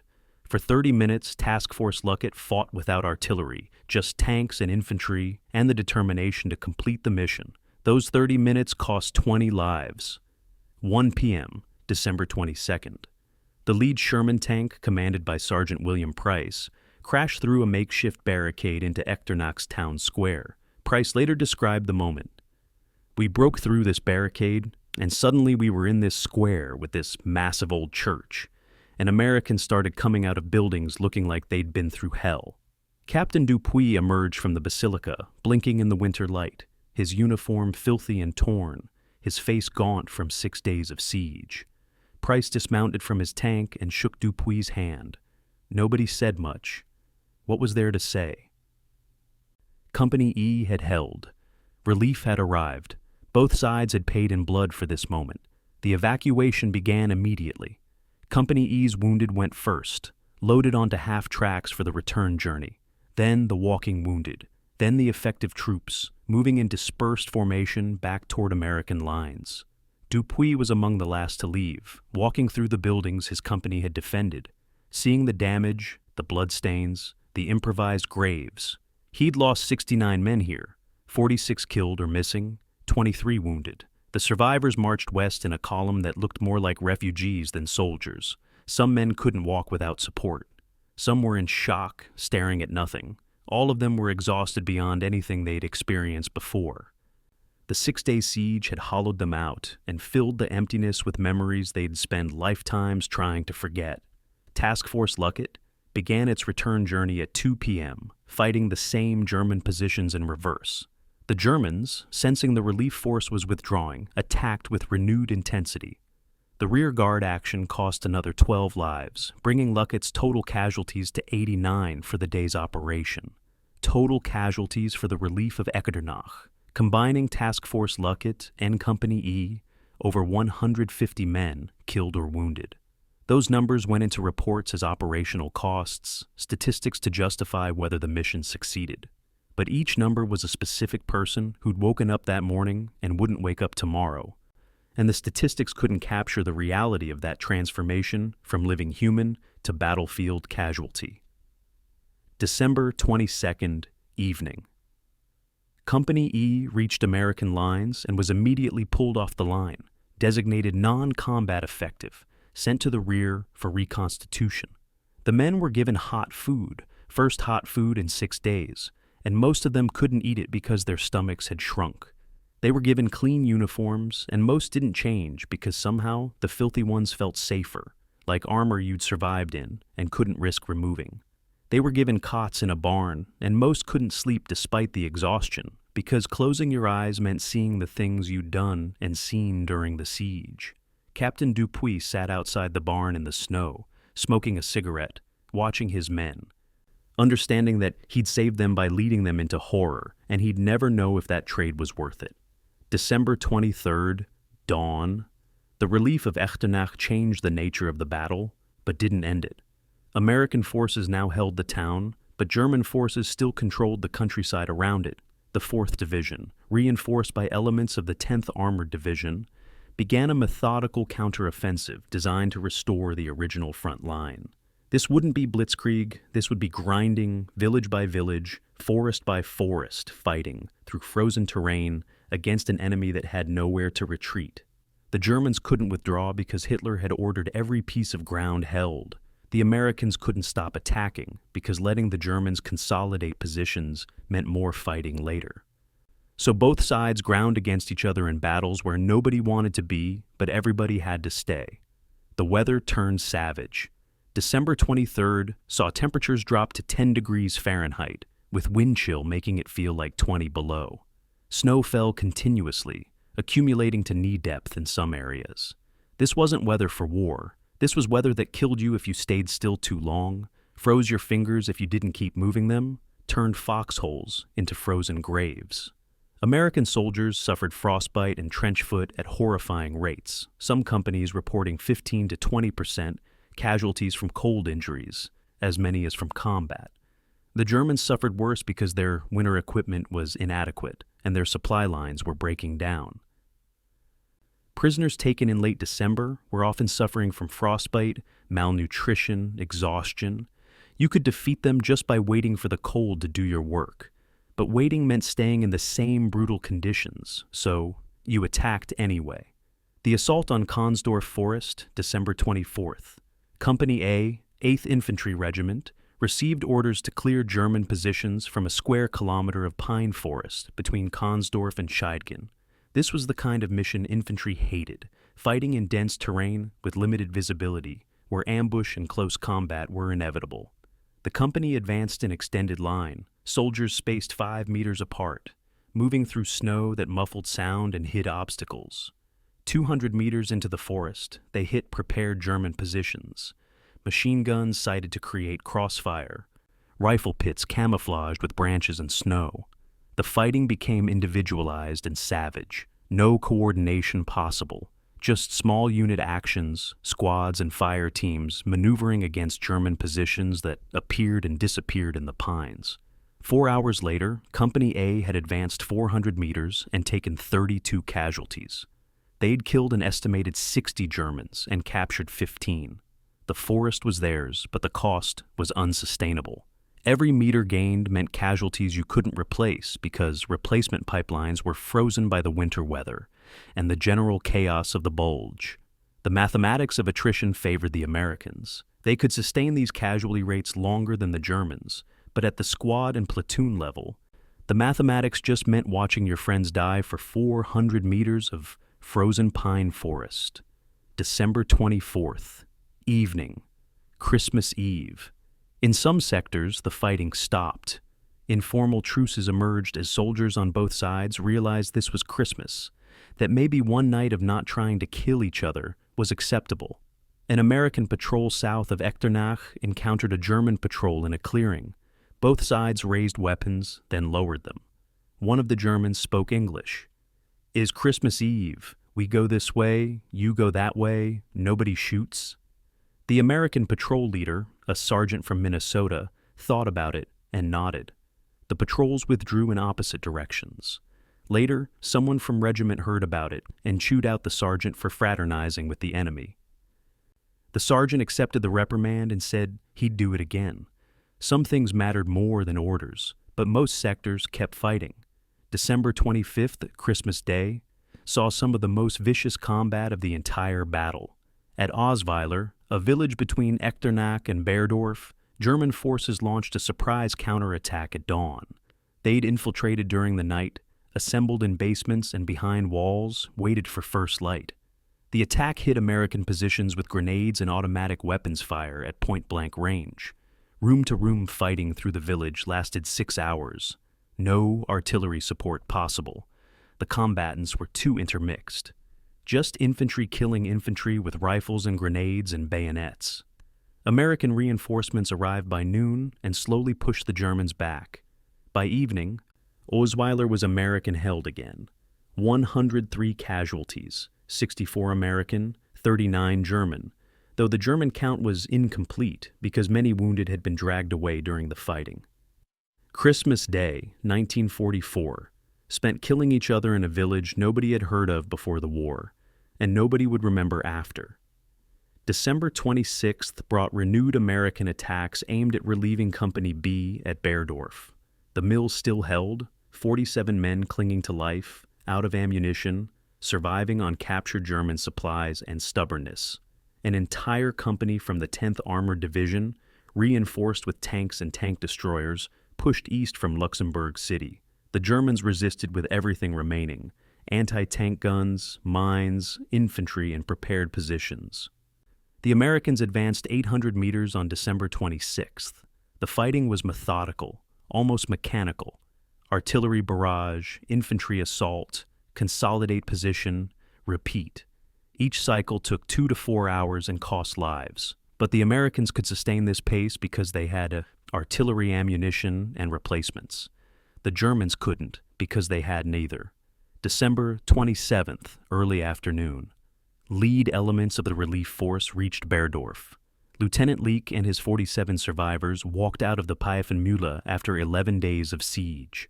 They looked like walking corpses, filthy, emaciated, some barely able to stand.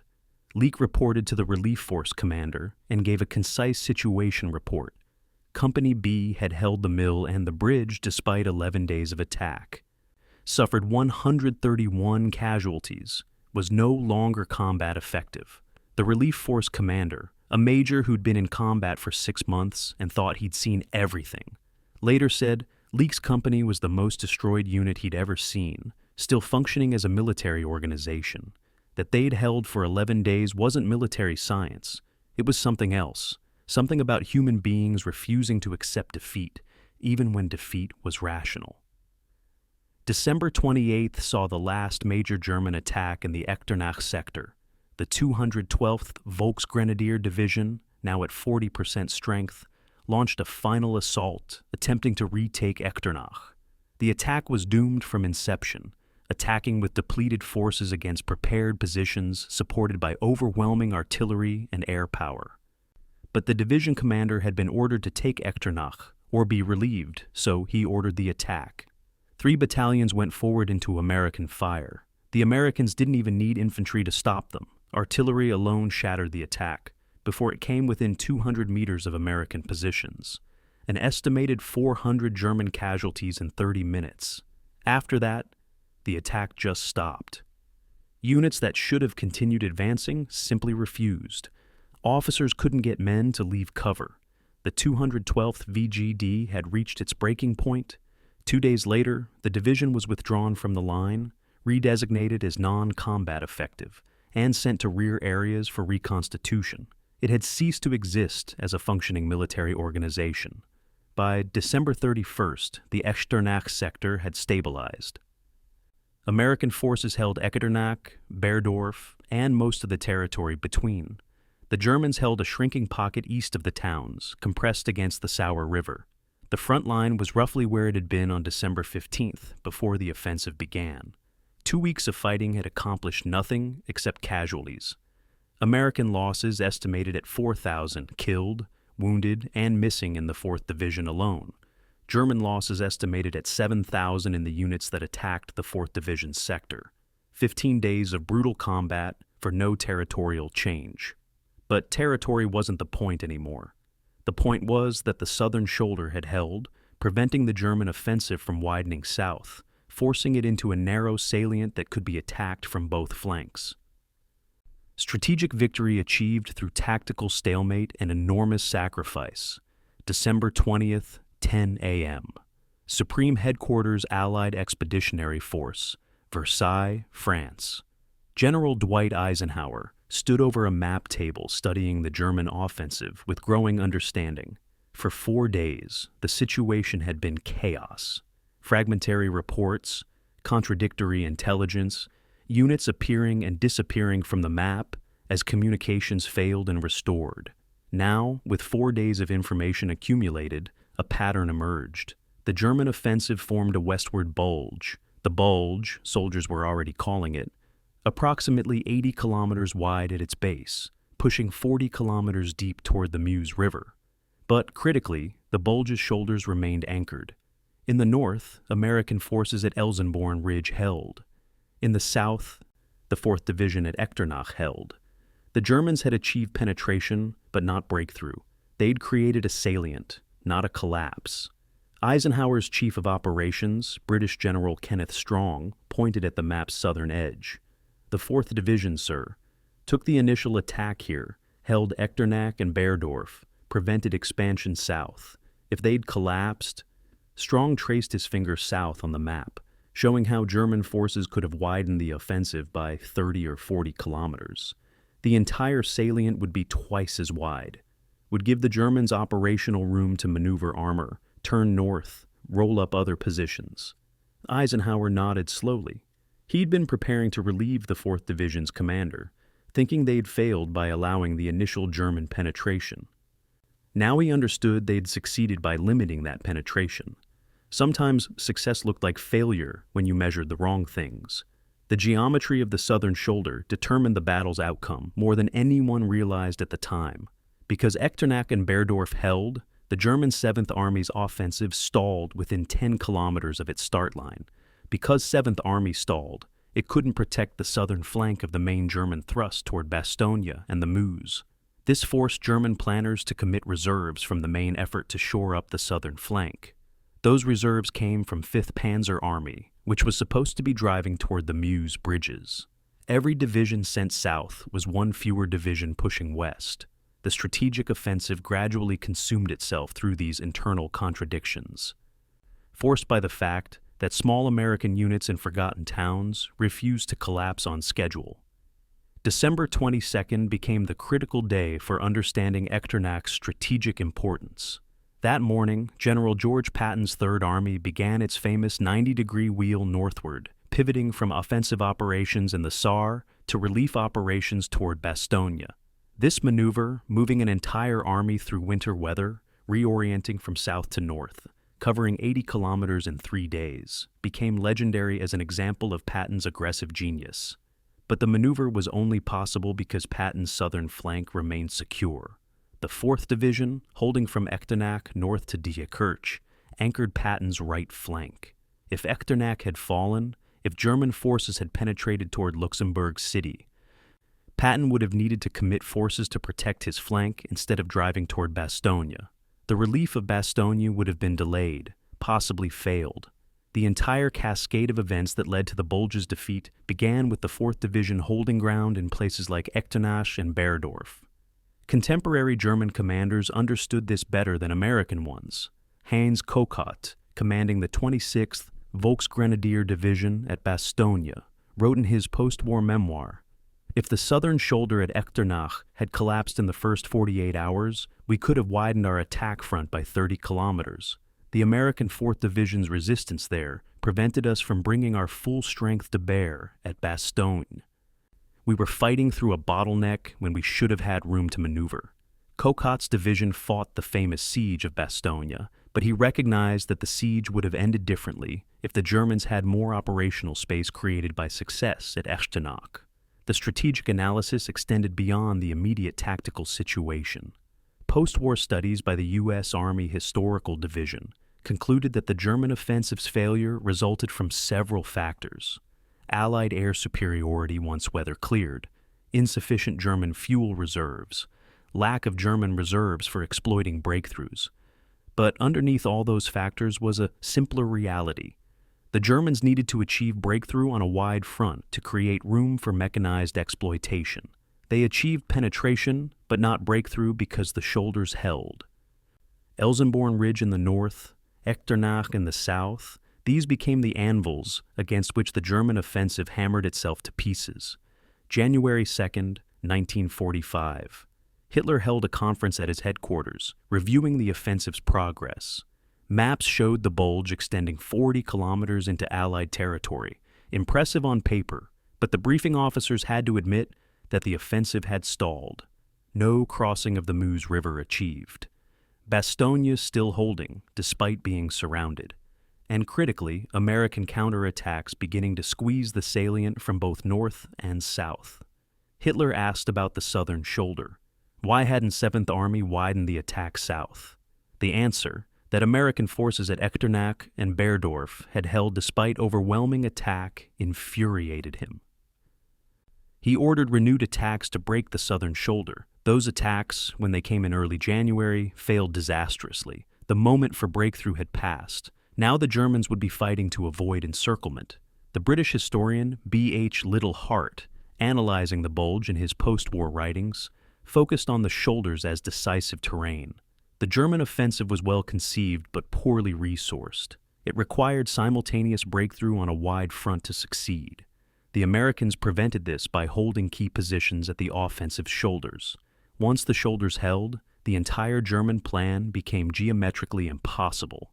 A narrow salient is a death trap, subject to attack from both flanks. The Germans created a narrow salient not by design, but because American units in places like Echternach refused to withdraw when withdrawal would have been rational.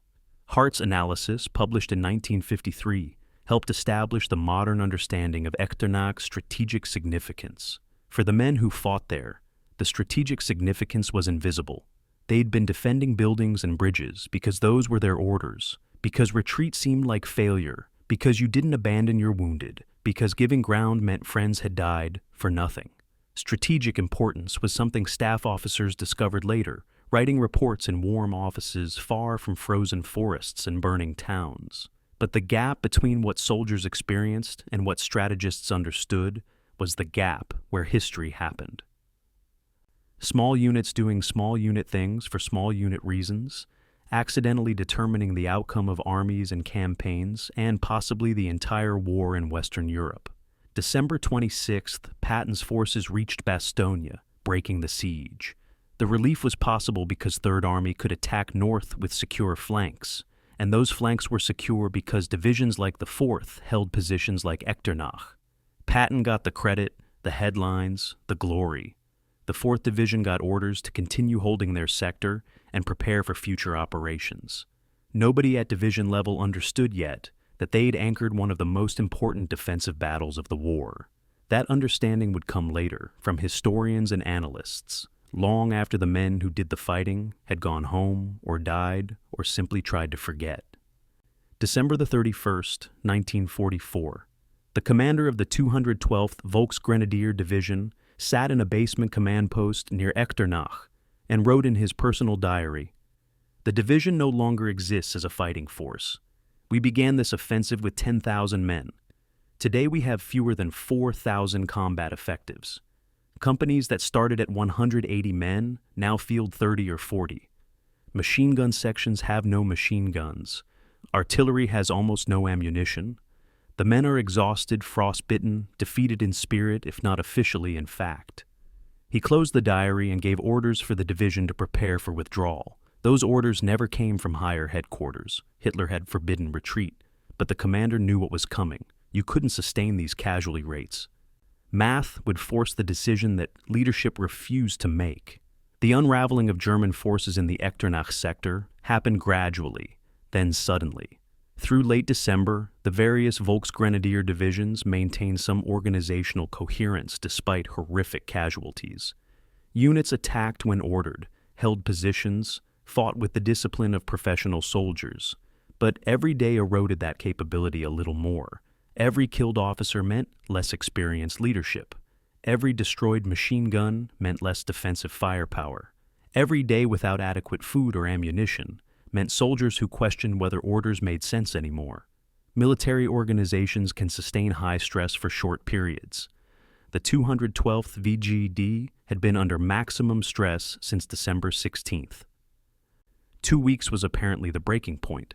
January 3rd, American patrols reported a strange phenomenon: abandoned German positions. Not positions destroyed in battle, but simply empty. Weapons still in place, equipment scattered as though men had just walked away. Initially, American commanders suspected traps, but prisoners taken over the next days told consistent stories. Units ordered to hold were withdrawing without orders. Squads were dissolving as men slipped away toward the rear. Officers trying to enforce discipline found their commands ignored. The Wehrmacht, famous for iron discipline, was experiencing localized collapse not because of American military action, but because human beings have limits to what they can endure. January 5th marked the beginning of the formal German withdrawal from the Echternach salient. The order came not from Hitler, who still demanded every meter be held, but from Army Group B headquarters, which recognized that the alternative to controlled withdrawal was complete destruction. German forces began pulling back across the Sûre River under cover of darkness, destroying bridges behind them, trying to salvage what they could of units that had started the offensive at full strength and now existed as shattered remnants. The withdrawal was professional in execution, but couldn't disguise the fact of defeat. You don't withdraw from offensives that are succeeding. You withdraw when you've failed and need to survive to fight another day. American forces followed the German withdrawal cautiously. Too many times in this war, apparent retreats had been traps, drawing pursuers into ambush. But the intelligence from prisoners suggested this was genuine collapse, not tactical deception. 4th Division units advanced to the Sûre River, reoccupying positions they had held on December 15th. The front line had returned to its starting position. 3 weeks of combat had achieved no territorial change, but the casualty lists told the story of what had actually been decided. German losses in the units that attacked the 4th Division estimated 7,500 killed, wounded, captured, and missing. American losses, approximately 4,000 in the same categories. Both sides had been devastated, but the Americans could replace their losses. The Germans couldn't. January 8th, American forces crossed the Sûre River in some sectors, pushing into German territory for the first time since the offensive began. The symbolism mattered more than the tactical gain. For 3 weeks the Germans had been attacking. Now the Americans were attacking and the Germans were retreating. The psychological transformation was complete. The 212th VGD, which had started the offensive with confidence and momentum, now existed as scattered companies trying to establish defensive positions in Germany itself, hoping the Americans wouldn't pursue aggressively, knowing that if they did, there wasn't much left to stop them. January 12th, the final accounting.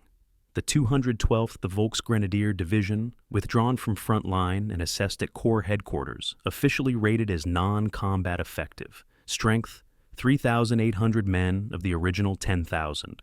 Combat effectiveness, 30%. Morale, broken.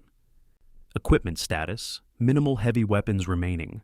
Time required for reconstitution, months, assuming replacement pipeline functioned, which it didn't, because Germany was running out of young men.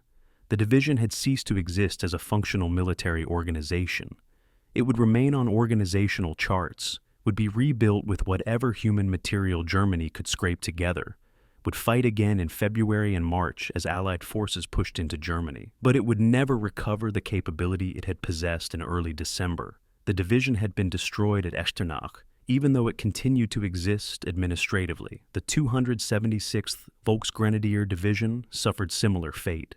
The 5th Parachute Division, theoretically elite, rated non-combat effective after losing 60% of its strength in 3 weeks of fighting. These weren't units that had been encircled and destroyed in dramatic battles. They had been ground down through attrition, bled white in small engagements across frozen terrain, destroyed by the cumulative effect of fighting against an enemy with material superiority and no intention of quitting. This was industrial warfare in its purest form, victory through the capacity to sustain losses longer than your enemy, to replace casualties faster, to bring more steel and explosives to the fight than the other side could survive. German prisoners taken in January told stories that revealed the psychological cost of defeat. One 19-year-old from the 212th VGD, captured on January 7th, reported that his company had started the offensive with 180 men. By January 1st, they were down to 40. No replacements arrived, no ammunition resupply. Officers were dead or evacuated wounded. The senior man left was a corporal who had been in the army for 4 months. They had been ordered to hold a forest position against American attack. The corporal looked at his 40 men and made the decision to withdraw without orders. Nobody stopped them. There was nobody left to stop them. The prisoner asked his American interrogator whether the corporal would be shot for desertion. The interrogator didn't know how to answer that question. The equipment losses told their own story. German forces abandoned 78 armored vehicles in the Echternach sector, tanks, assault guns, half-tracks. Most weren't destroyed in combat, but abandoned when fuel ran out, or mechanical problems made them immobile. The Germans were supposed to be recovering and repairing vehicles, but the recovery units had ceased functioning. 120 trucks left behind, many in running condition, just out of fuel. 35 artillery pieces abandoned in position. Several still with ammunition, but no crews to man them. American intelligence officers cataloged the abandoned equipment and marveled at the waste. The Germans were losing their ability to fight, not through American superiority, but through logistical collapse. Their army was eating itself. By January 15th, the front line in the Echternach sector had stabilized exactly where it started on December 15th. Someone at division headquarters drew a line on the map connecting the positions, calculating that after 3 weeks of fighting, the net territorial change was 0.2 kilometers. Statistical noise, basically. But the casualty change wasn't noise. 11,500 combined casualties, German and American, killed and wounded, for 0 territorial gain. The math was obscene, but the strategic gain was real. The southern shoulder had held. The German offensive had failed. And now the long, grinding advance into Germany could begin, built on the bodies of men who'd held impossible positions in places like Echternach and Berdorf, when holding was all that mattered and all that was asked. February 9th, 1945, a conference room in Luxembourg City, draped with maps and filled with tired officers. The After-Action Review Board for the Battle of the Bulge, Southern Sector, convened to determine what had gone wrong and what had gone right. Colonel Robert Chance testified about the communications breakdown on December 16th, how his regiment had lost contact with companies within hours, fought blind for days. Major General Raymond Barton testified about the intelligence failures, how every estimate had been wrong, how the quiet sector had become the loudest sector with no warning. Captain Paul Dupuy testified about defending Echternach, how medieval architecture had accidentally saved lives, how his company survived more through stubbornness than tactics. The board listened, took notes, tried to extract systematic lessons from experiences that felt too chaotic for systems. The intelligence failure drew the most scrutiny. 15 separate intelligence indicators had suggested German buildup in early December. Aerial reconnaissance had photographed vehicle concentrations. Radio intercepts had detected unusual traffic patterns. Reports from Luxembourg civilians mentioned German movements. All of it dismissed or explained away, because the prevailing assumption was that Germany lacked the capacity for major offensive operations. The G2 intelligence officer who'd filed those assessments committed suicide in January, unable to live with the guilt of being wrong when being wrong costs thousands of lives. The board's report would note the intelligence failures clinically, recommending better integration of intelligence sources, less reliance on preconceptions. But no procedural fix could address the fundamental problem. Humans see what they expect to see, and no amount of contrary evidence overcomes expectations until events make those expectations obviously wrong. The defensive doctrine received major revision based on Echternach experience. The 4th Division had defended with dangerously thin lines, 1 company per 4 kilometers, when doctrine specified 1 battalion per 8 to 10 kilometers. This had invited the German breakthrough, but the breakthrough hadn't succeeded because small units in strong positions held longer than anyone anticipated. The new doctrine specified greater defensive depth, hold the front line lightly, maintain strong reserves, prepare strong points in villages and towns that could withstand siege. Echternach's lesson was that you couldn't prevent penetration with thin lines, but you could contain penetration with strong points that forced the enemy to deploy and fight rather than bypassing and exploiting. The revision codified what Captain Dupuy had discovered accidentally. Sometimes the right answer is fortify the stone buildings and refuse to leave. Communications failures led to complete overhaul of procedures. The 12th Infantry Regiment had lost telephone contact with forward companies within 1 hour of the German artillery barrage. Radio communications lasted longer, but were vulnerable to jamming and terrain masking. The new protocols specified redundant communication systems, primary telephone, backup radio, tertiary messengers, with all 3 used simultaneously for critical information. But implementation was difficult because redundancy required resources, more wire, more radios, more trained personnel. The Army authorized the resources, but delivery took months. Units fighting in February 1945 still dealt with communication failures, dying because messages didn't arrive or arrived too late. The lessons that actually mattered couldn't be taught in doctrine manuals. Small unit initiative, NCOs making decisions when officers were casualties, privates continuing missions when entire chain of command was destroyed. This was cultural, not procedural. You couldn't write a regulation that created initiative.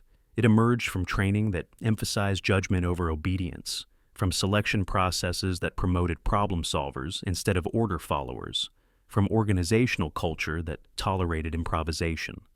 The Army tried to capture this in revised training programs with mixed success. Some units developed initiative-based culture, others remained rigid and hierarchical. War selected for the former and destroyed the latter. April 1945, the infantry school at Fort Benning, Georgia. Captain Dupuy, pulled from his unit for a 30-day stateside visit, lectured to a room full of junior officers about urban defense. He used Echternach as case study, explaining how Company E had survived 6 days in medieval buildings through specific techniques, creating interlocking fields of fire, rationing ammunition, using rubble for protection, maintaining morale through small gestures. The students took notes furiously, trying to extract recipes for success. Dupuy tried to explain that success wasn't a recipe.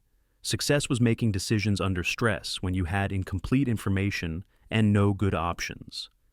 Then living with the consequences. You couldn't teach that in a classroom. You learned it by doing it, and if you survived, you knew it. The lecture was useful, but couldn't convey the essential knowledge that came from actually being there.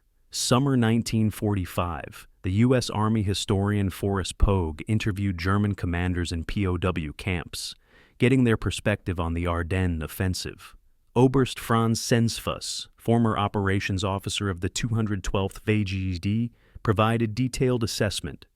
"We underestimated American defensive tenacity. Our planning assumed American units would withdraw when surrounded or heavily pressed. Instead, they held positions that were tactically indefensible, forcing us to deploy forces for siege operations that should have been available for exploitation." Echternach should have fallen in 4 hours. It held for 6 days. That delay cascaded through our entire operational schedule, destroying the precise timing the offensive required. Pogue asked what the Germans would do differently. Sensfuss laughed bitterly. "We would have allocated adequate forces for the mission, or not launched the offensive at all. Hitler gave us mission impossible with resources inadequate.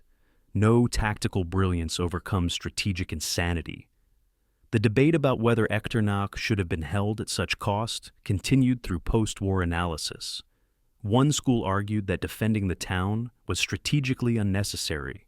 The 4th Division could have withdrawn to better positions, preserved combat power, achieved the same result with fewer casualties.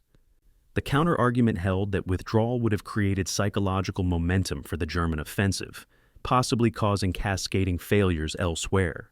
The defensive stand, whatever its costs, demonstrated American willingness to fight for every meter of ground, forcing the Germans to fight for every meter they gained. This calculation of morale versus material was impossible to resolve objectively. You couldn't run the counterfactual experiment. You couldn't know what would have happened if Dupuis had withdrawn on December 16th instead of fortifying the Basilica. 1946, the official U.S. Army history of the Ardennes campaign entered editing phase. The historians debated how to frame Echternach, heroic last stand or intelligence failure that cost lives unnecessarily. The final text tried to hold both truths simultaneously, that the initial German penetration represented American failure, but the subsequent defensive stand represented American success. This both sides framing satisfied nobody, but was probably closest to truth. War is too complex for simple narratives. Echternach was both disaster and triumph, failure and success, depending on what you measured and when you measured it. The men who fought there didn't worry about historical framing. They just remembered friends who died and tried to build lives from what remained. The ultimate lesson from Echternach was that doctrine and planning matter less than human beings under stress.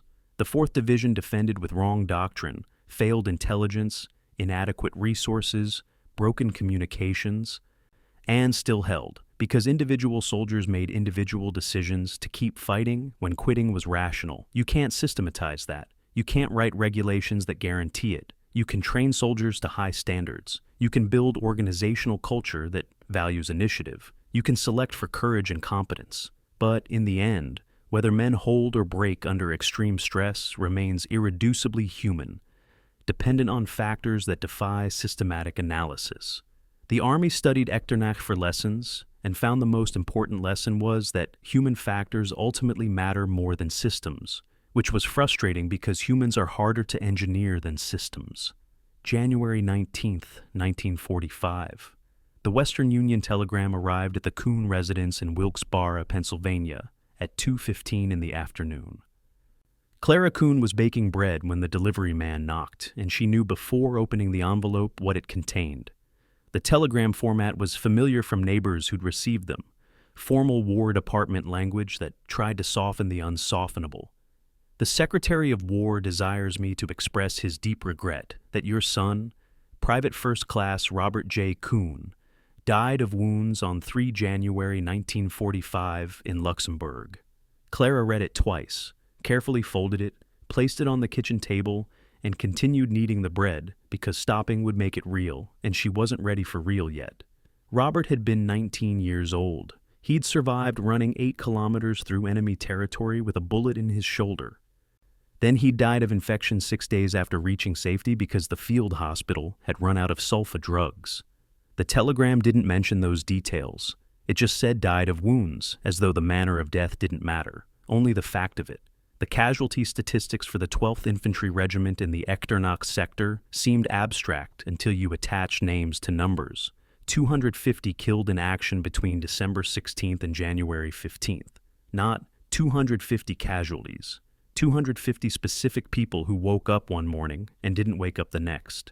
750 wounded, many permanently disabled, some who'd wish they'd died. 150 missing or captured, their fates unknown, families waiting months or years for confirmation.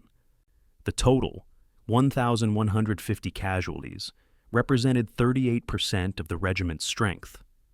More than 1 in 3 soldiers who started the battle didn't finish it intact. Individual stories emerge from the statistical mass. Lieutenant John Leake, who'd commanded Company B at Berdorf, survived physically, but something inside him broke during the 11-day siege. He finished the war, returned to Wisconsin, tried to resume farming.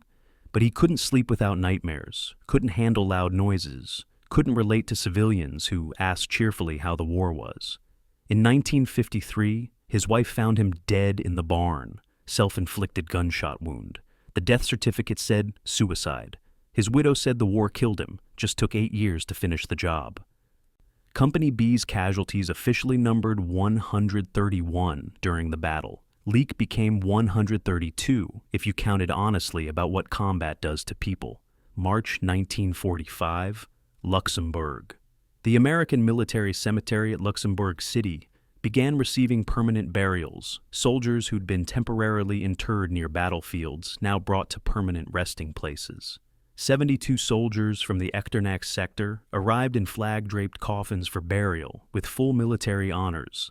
Luxembourg civilians attended the ceremonies, hundreds of them, bringing flowers, standing in silence as foreign soldiers who died defending their country were laid to rest in foreign soil.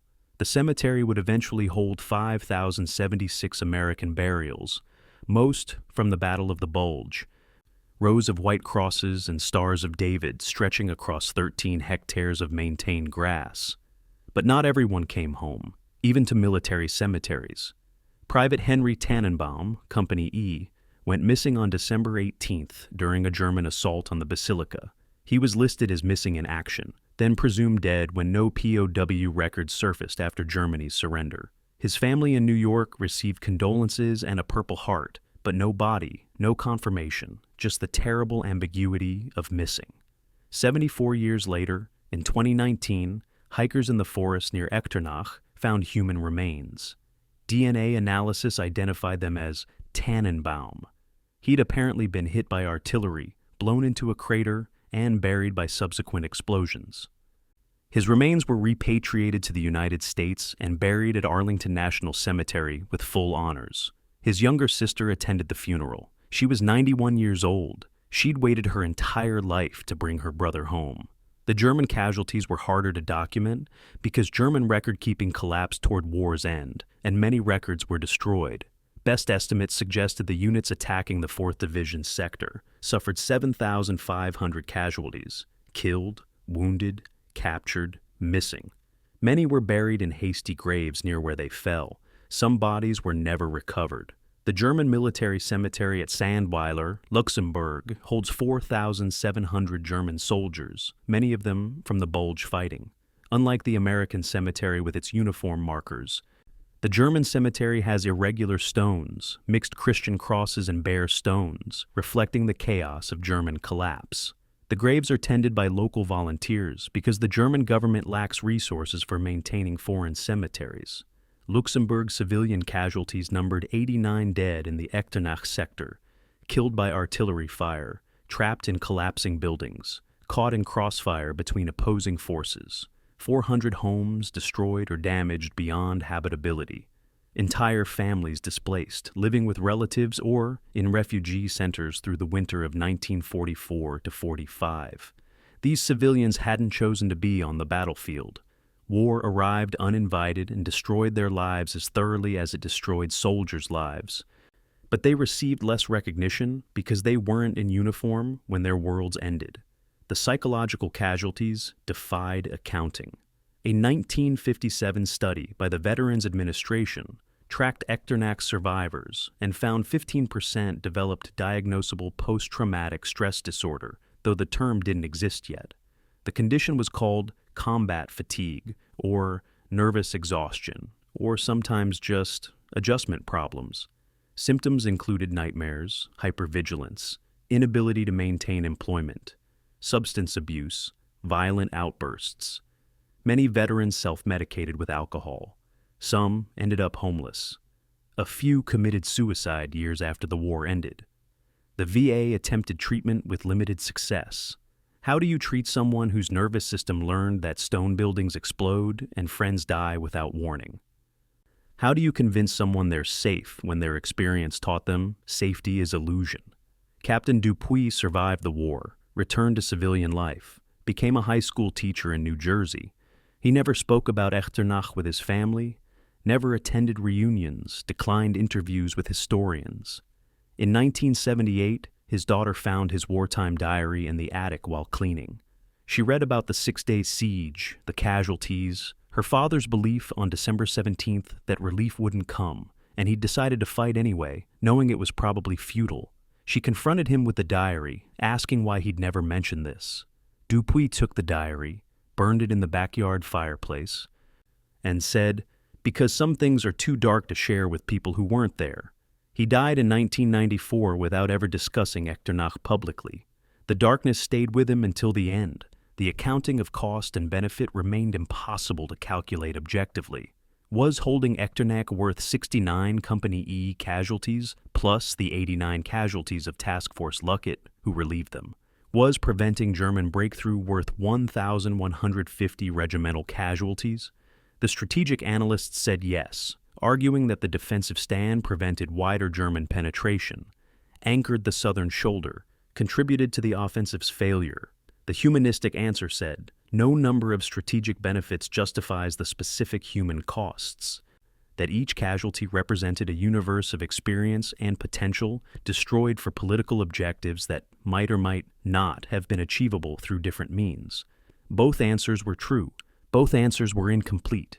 War forces calculations that human morality can't adequately address. The butcher's bill for Echternach ultimately totaled approximately 11,500 casualties, American, German, and Luxembourg civilian, killed and wounded, accounted and missing. 11,500 individual human catastrophes wrapped in strategic necessity and military duty and political imperatives that seemed important at the time and might actually have been important if you believe national sovereignty and resistance to totalitarianism justified the costs required to maintain and resist them. The survivors carried those costs forward through decades of nightmares and survivor guilt and broken relationships, and wondering why they lived when others died. The numbers went into history books as statistics supporting arguments about operational art and tactical decision-making. But the numbers were people, and the people are gone, and all that remains is the accounting that can never account for what was actually lost. May 10th, 1945. The war in Europe ended 3 days ago. Luxembourg civilians began returning to Echternach from refugee centers and relatives' homes where they'd sheltered during the winter fighting. Marie Schroeder, 53 years old, owner of a bakery on the town square, walked through streets she'd known her entire life and didn't recognize them. 60% of buildings showed damage, walls collapsed, roofs gone, windows shattered. The basilica still stood, its medieval stones scarred with bullet impacts and shell craters, but structurally intact. The Hotel de Luxembourg was a burned shell, walls standing but interior gutted by fire. Marie's bakery no longer existed. A direct artillery hit had reduced it to rubble. She stood in the debris looking for something to salvage and found only broken bricks and twisted metal. 40 years of work erased in an afternoon of combat she hadn't witnessed because she'd evacuated in December. The physical reconstruction began immediately with Marshall Plan, funding, and Luxembourg government coordination. American combat engineers helped clear rubble and unexploded ordnance. German prisoners of war, held in camps awaiting repatriation, provided labor for rebuilding. The irony wasn't lost on anyone. German soldiers who destroyed Echternach now helped rebuild it. Some Luxembourg civilians couldn't watch Germans working on their streets without rage surfacing. Others saw them as teenagers far from home, caught in war they hadn't chosen, deserving of basic human dignity despite what their army had done. The tension between these perspectives never fully resolved. You don't reconcile destruction through reconstruction. You just build new things on top of old wounds. The Basilica of St. Willibrord required extensive restoration. The medieval stonework had survived but showed damage. Bullet impacts needed filling. Shell craters required patching. The roof needed complete replacement where artillery had penetrated. The renovation took 5 years. Completed in 1950 with a ceremony attended by Luxembourg's Grand Duchess Charlotte and American military representatives, the bishop who consecrated the restored basilica mentioned in his homily that the church had survived Viking raids in the 9th century, religious wars in the 16th century, and now 20th century mechanized warfare. Some buildings, he said, were built to endure. Some stones carried grace that protected them through centuries of human violence. The congregation nodded, wanting to believe architecture could be sacred enough to survive anything. 1947, the first veteran reunion in Echternach. 12 survivors of Company E returned, meeting Luxembourg Mayor Marcel Schoeter, who'd sheltered wounded Americans in his basement during the siege. Captain Dupuis shook hands with civilians who'd risked execution to help his men. Private Mills, now back to being Warren Mills of Pennsylvania, walked through the basilica and remembered defending it. Couldn't reconcile the peaceful church with the fortress it had been. The veterans ate dinner with Luxembourg families, toasted absent friends, tried to explain to civilians what the battle had been like, and failed because some experiences don't translate into language. The civilians tried to express gratitude and failed for the same reason. So they shook hands and exchanged addresses and promised to stay in touch, knowing most wouldn't, because staying in touch meant remembering, and remembering hurt too much. 1954, dedication of the American Military Cemetery at Luxembourg City. President Eisenhower attended, standing before 5,076 white crosses and stars of David, speaking about sacrifice and freedom and the price of liberty. Among the graves, 72 soldiers from the Echternach sector. Private Robert Kuhn, who'd run 8 kilometers with a message and died of infection. Lieutenant Howard Weed, who'd tried to bring ammunition to Company E and died when his Jeep was destroyed. Dozens of others whose names meant nothing to the public, but everything to families who attended the dedication, carrying photographs of sons and husbands and brothers who would remain 19 or 20 or 23 forever, frozen in time while the living aged around them. The memory landscape of Echternach gradually filled with memorials. 1947. A plaque placed on the basilica wall commemorating Company E's defense. 1952. A monument in the town square listing Luxembourg civilians killed during the battle. 1965, a memorial to German soldiers at the military cemetery in Sandweiler, acknowledging that young men conscripted into Wehrmacht service were also victims of the war they fought. Each memorial represented a different way of remembering, a different narrative about what happened and what it meant. The memorials sometimes contradicted each other, reflecting unresolved tensions about who deserved honor and who deserved blame, and whether those categories were even useful for understanding events too complex for simple moral judgments. 1994, the 50th anniversary ceremony. 12 Company E survivors returned to Echternach, now in their 70s. Moving slowly through streets they had defended 50 years earlier, the Luxembourg government organized a commemoration, speeches by officials, laying of wreaths, military honors. But the real reunion happened informally, veterans walking through the basilica, standing in the town square, pointing at buildings and saying, "That's where Henderson died," or "That's where we held the machine gun position," or "I can't believe this place is so peaceful now." Edward Ziamara, one of the survivors, told a reporter, "I think about those 6 days every day of my life. Not obsessively, just they're always there.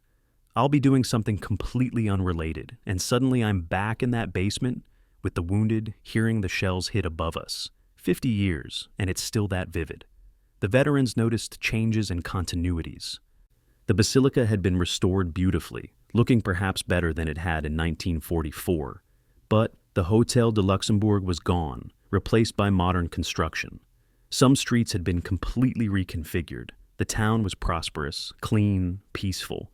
Everything a town should be, and nothing like the hellscape they remembered. The disconnect between memory and present reality was disorienting. Several veterans later described feeling like they'd returned to a place that no longer existed, looking for ghosts in streets where only tourists walked. The physical landscape had healed.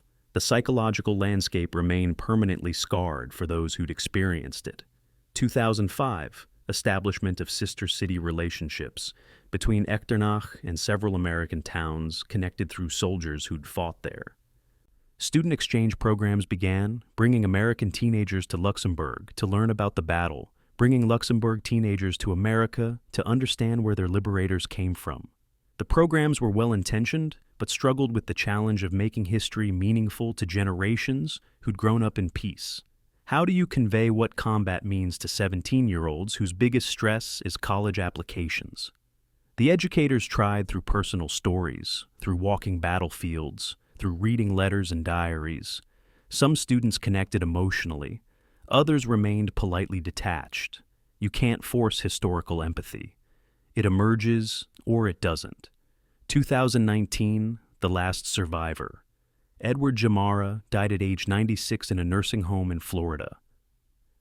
He'd been the final living member of Company E who'd fought in the Echternach siege. His obituary mentioned his military service but focused more on his civilian life. Successful career in insurance, 58-year marriage, 4 children, 9 grandchildren. The obituary writer interviewed him 3 months before his death, asking what he wanted people to know about Echternach. Jamara said, "We were just doing our job. We weren't heroes. We were scared kids trying not to die, trying not to let our friends down. The real heroes were the ones who didn't make it home. Remember them, not us." The interviewer asked if he had regrets. Long pause. "I regret that people keep asking me if I have regrets. What happened, happened. You can't change it. You live with it, and you move forward, and eventually you die, and someone else carries the memory or doesn't." The community bonds between Echternach and American veteran communities continued after the last survivors died, maintained by descendants and historians and people who believed the memory mattered. The bonds were genuine, but also somewhat artificial, sustained through organizational effort rather than personal connection. Without living veterans to embody the history, it became abstract, important, but distant, like medieval battles or ancient wars. The second and third generations tried to maintain emotional connection to events they hadn't experienced, with mixed success. Some descendants felt genuine connection to their grandfathers' or great-grandfathers' wartime experiences. Others participated in commemorations out of family obligation rather than personal investment. The living memory was dying with the last generation who'd experienced it directly. A 2019 study by the Luxembourg Institute of History estimated total casualties in the Echternach sector over 3 weeks of fighting. 15,000 plus, combining American, German, and civilian casualties, killed and wounded. 15,000 individual human catastrophes in a battle, most histories of World War II mentioned in a paragraph, or didn't mention at all.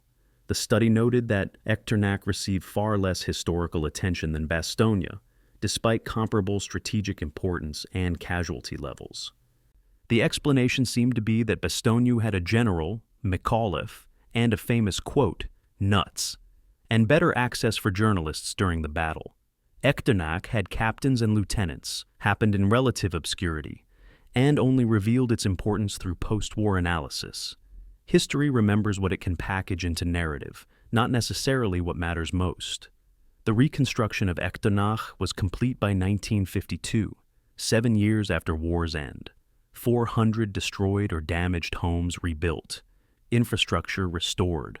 The town returned to peacetime economy based on tourism and light industry. But Marie Schroeder's bakery never reopened. She was 53 when the war ended, too old to rebuild from nothing, too tired to start over. She worked in someone else's bakery until retirement, living in an apartment near the square where her family's business had stood for 3 generations. When she died in 1971, her obituary mentioned the destroyed bakery and the war, noting that some losses can't be restored no matter how much money and effort you apply. Buildings can be rebuilt. Lives, once disrupted, resist reconstruction. The visible scars heal. The invisible ones remain. 1953. A library in Oxford University.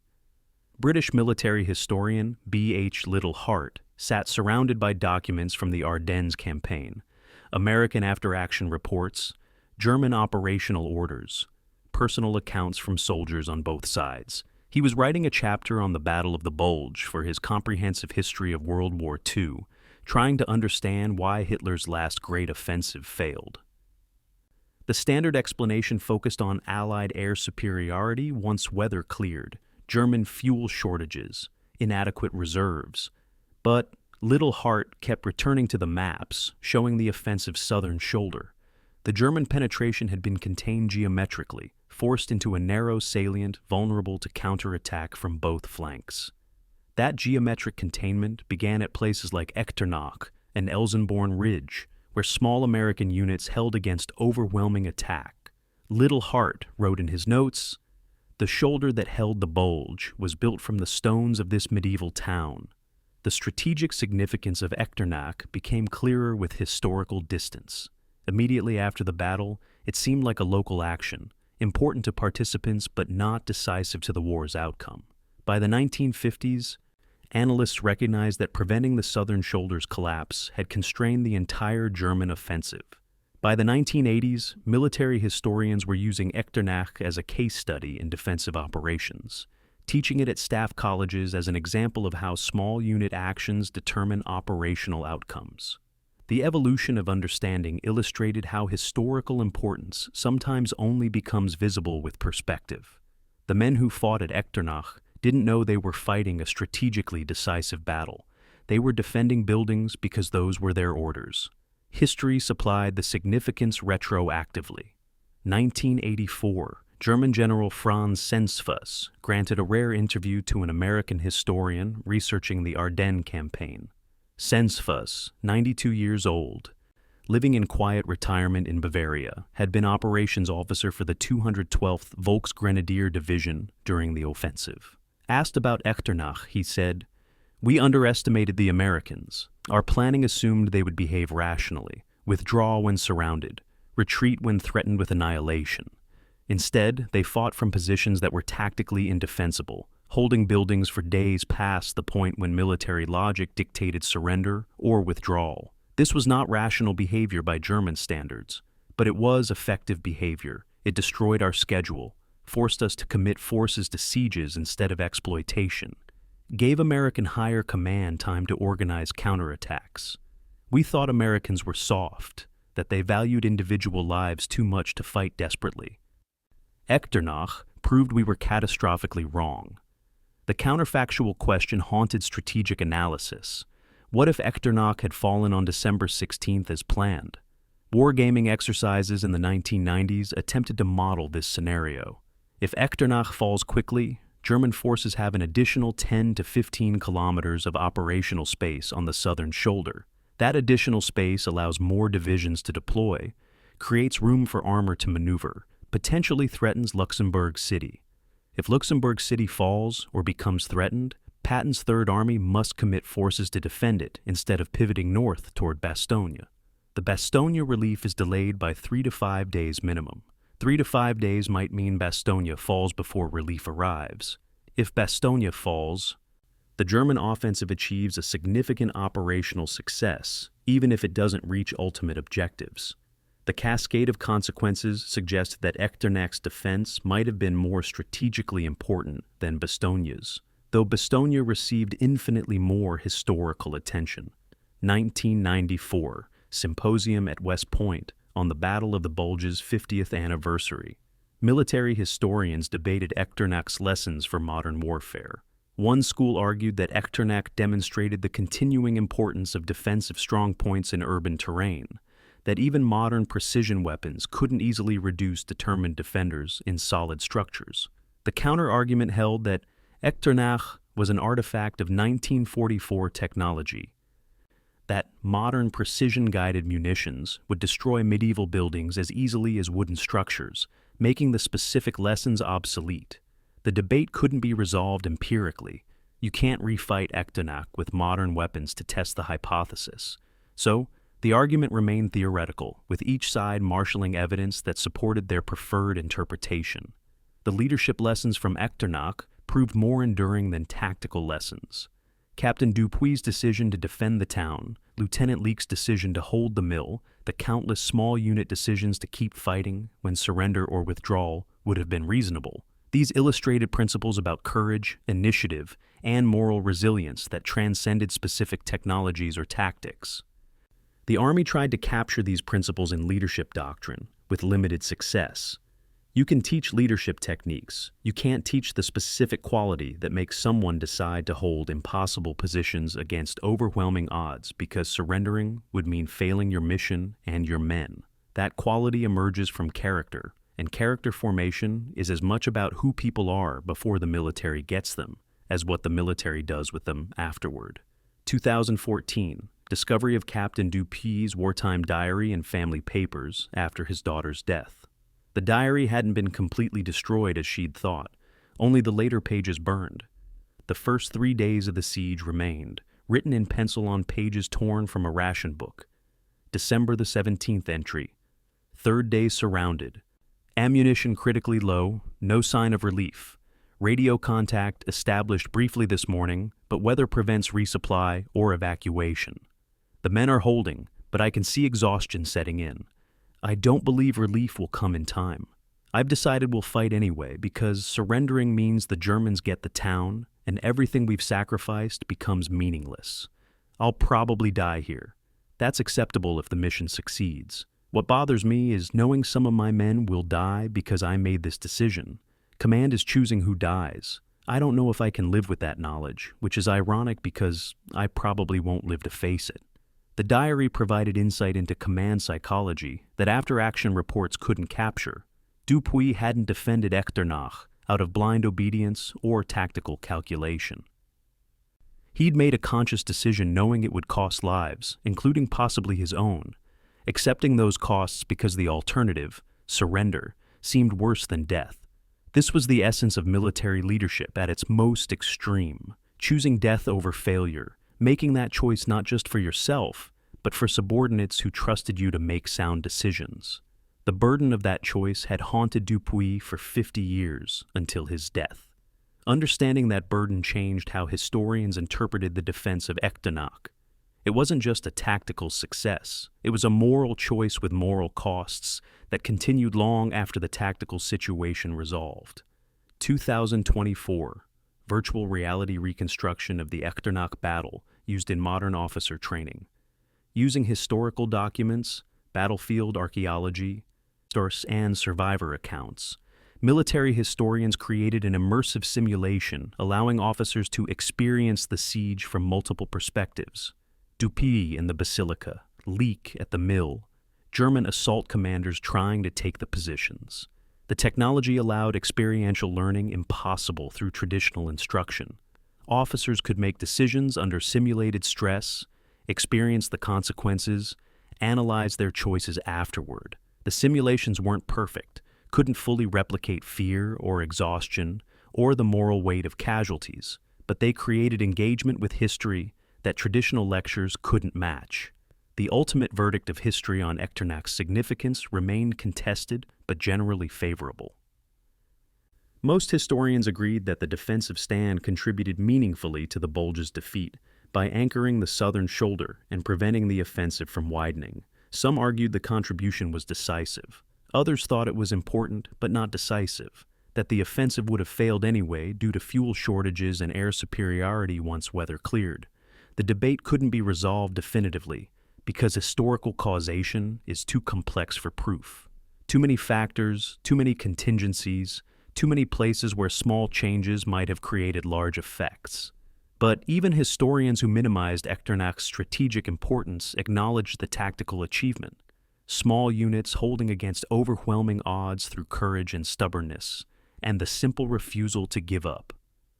The comparison between Echternach and other defensive battles of World War II revealed patterns. Bastogne received more attention, but Echternach's casualties per capita were higher. Duration of isolation was comparable. Strategic importance was arguably greater. The disparity in historical treatment reflected not military significance but narrative convenience.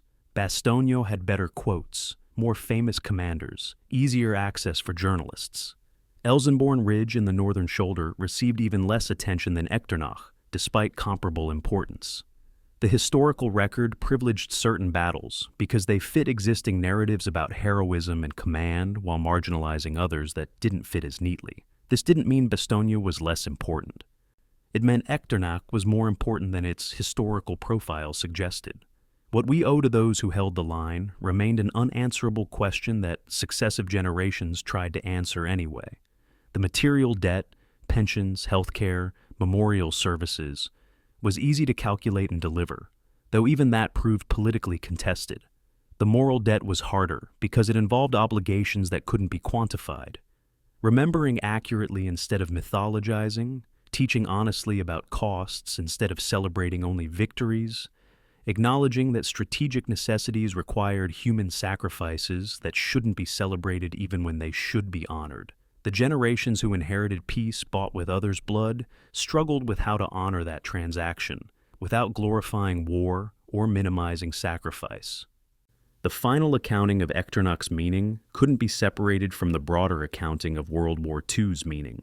Whether defeating fascism justified the costs, whether national sovereignty was worth defending with lives, whether any political objective justified organized mass violence. These questions admitted no certain answers. The men who fought at Echternach mostly avoided them, focusing on narrower justifications, protecting each other, completing their mission, holding the line because someone had to hold it. Those tactical justifications might be more honest than strategic ones. Maybe the meaning of Echternach wasn't about grand strategy or historical importance. Maybe it was about ordinary people doing their jobs under extraordinary pressure, refusing to quit even when quitting was rational. Surviving or not surviving, but maintaining human dignity and professional competence throughout. That might be the only meaning wars can have that doesn't collapse under moral scrutiny. The stones of Echternach's basilica still stand, scarred by bullets and shells, but enduring as they have endured for over 1,000 years. They mark a place where ordinary people became part of history, whether they wanted to or not, where violence transformed a medieval town into a modern battlefield, where human courage and human fragility existed simultaneously in ways that resist simple narrative. The basilica doesn't explain what happened there. It just stands, silent testimony to the proposition that some things endure when everything else fails. That stone and stories and memories can survive violence that destroys flesh and blood, and the future people thought they were building. Whether that's enough, whether endurance justifies the costs required to achieve it, remains the question every generation must answer for themselves. Knowing the answer changes nothing about what happened, but might change something about what happens next.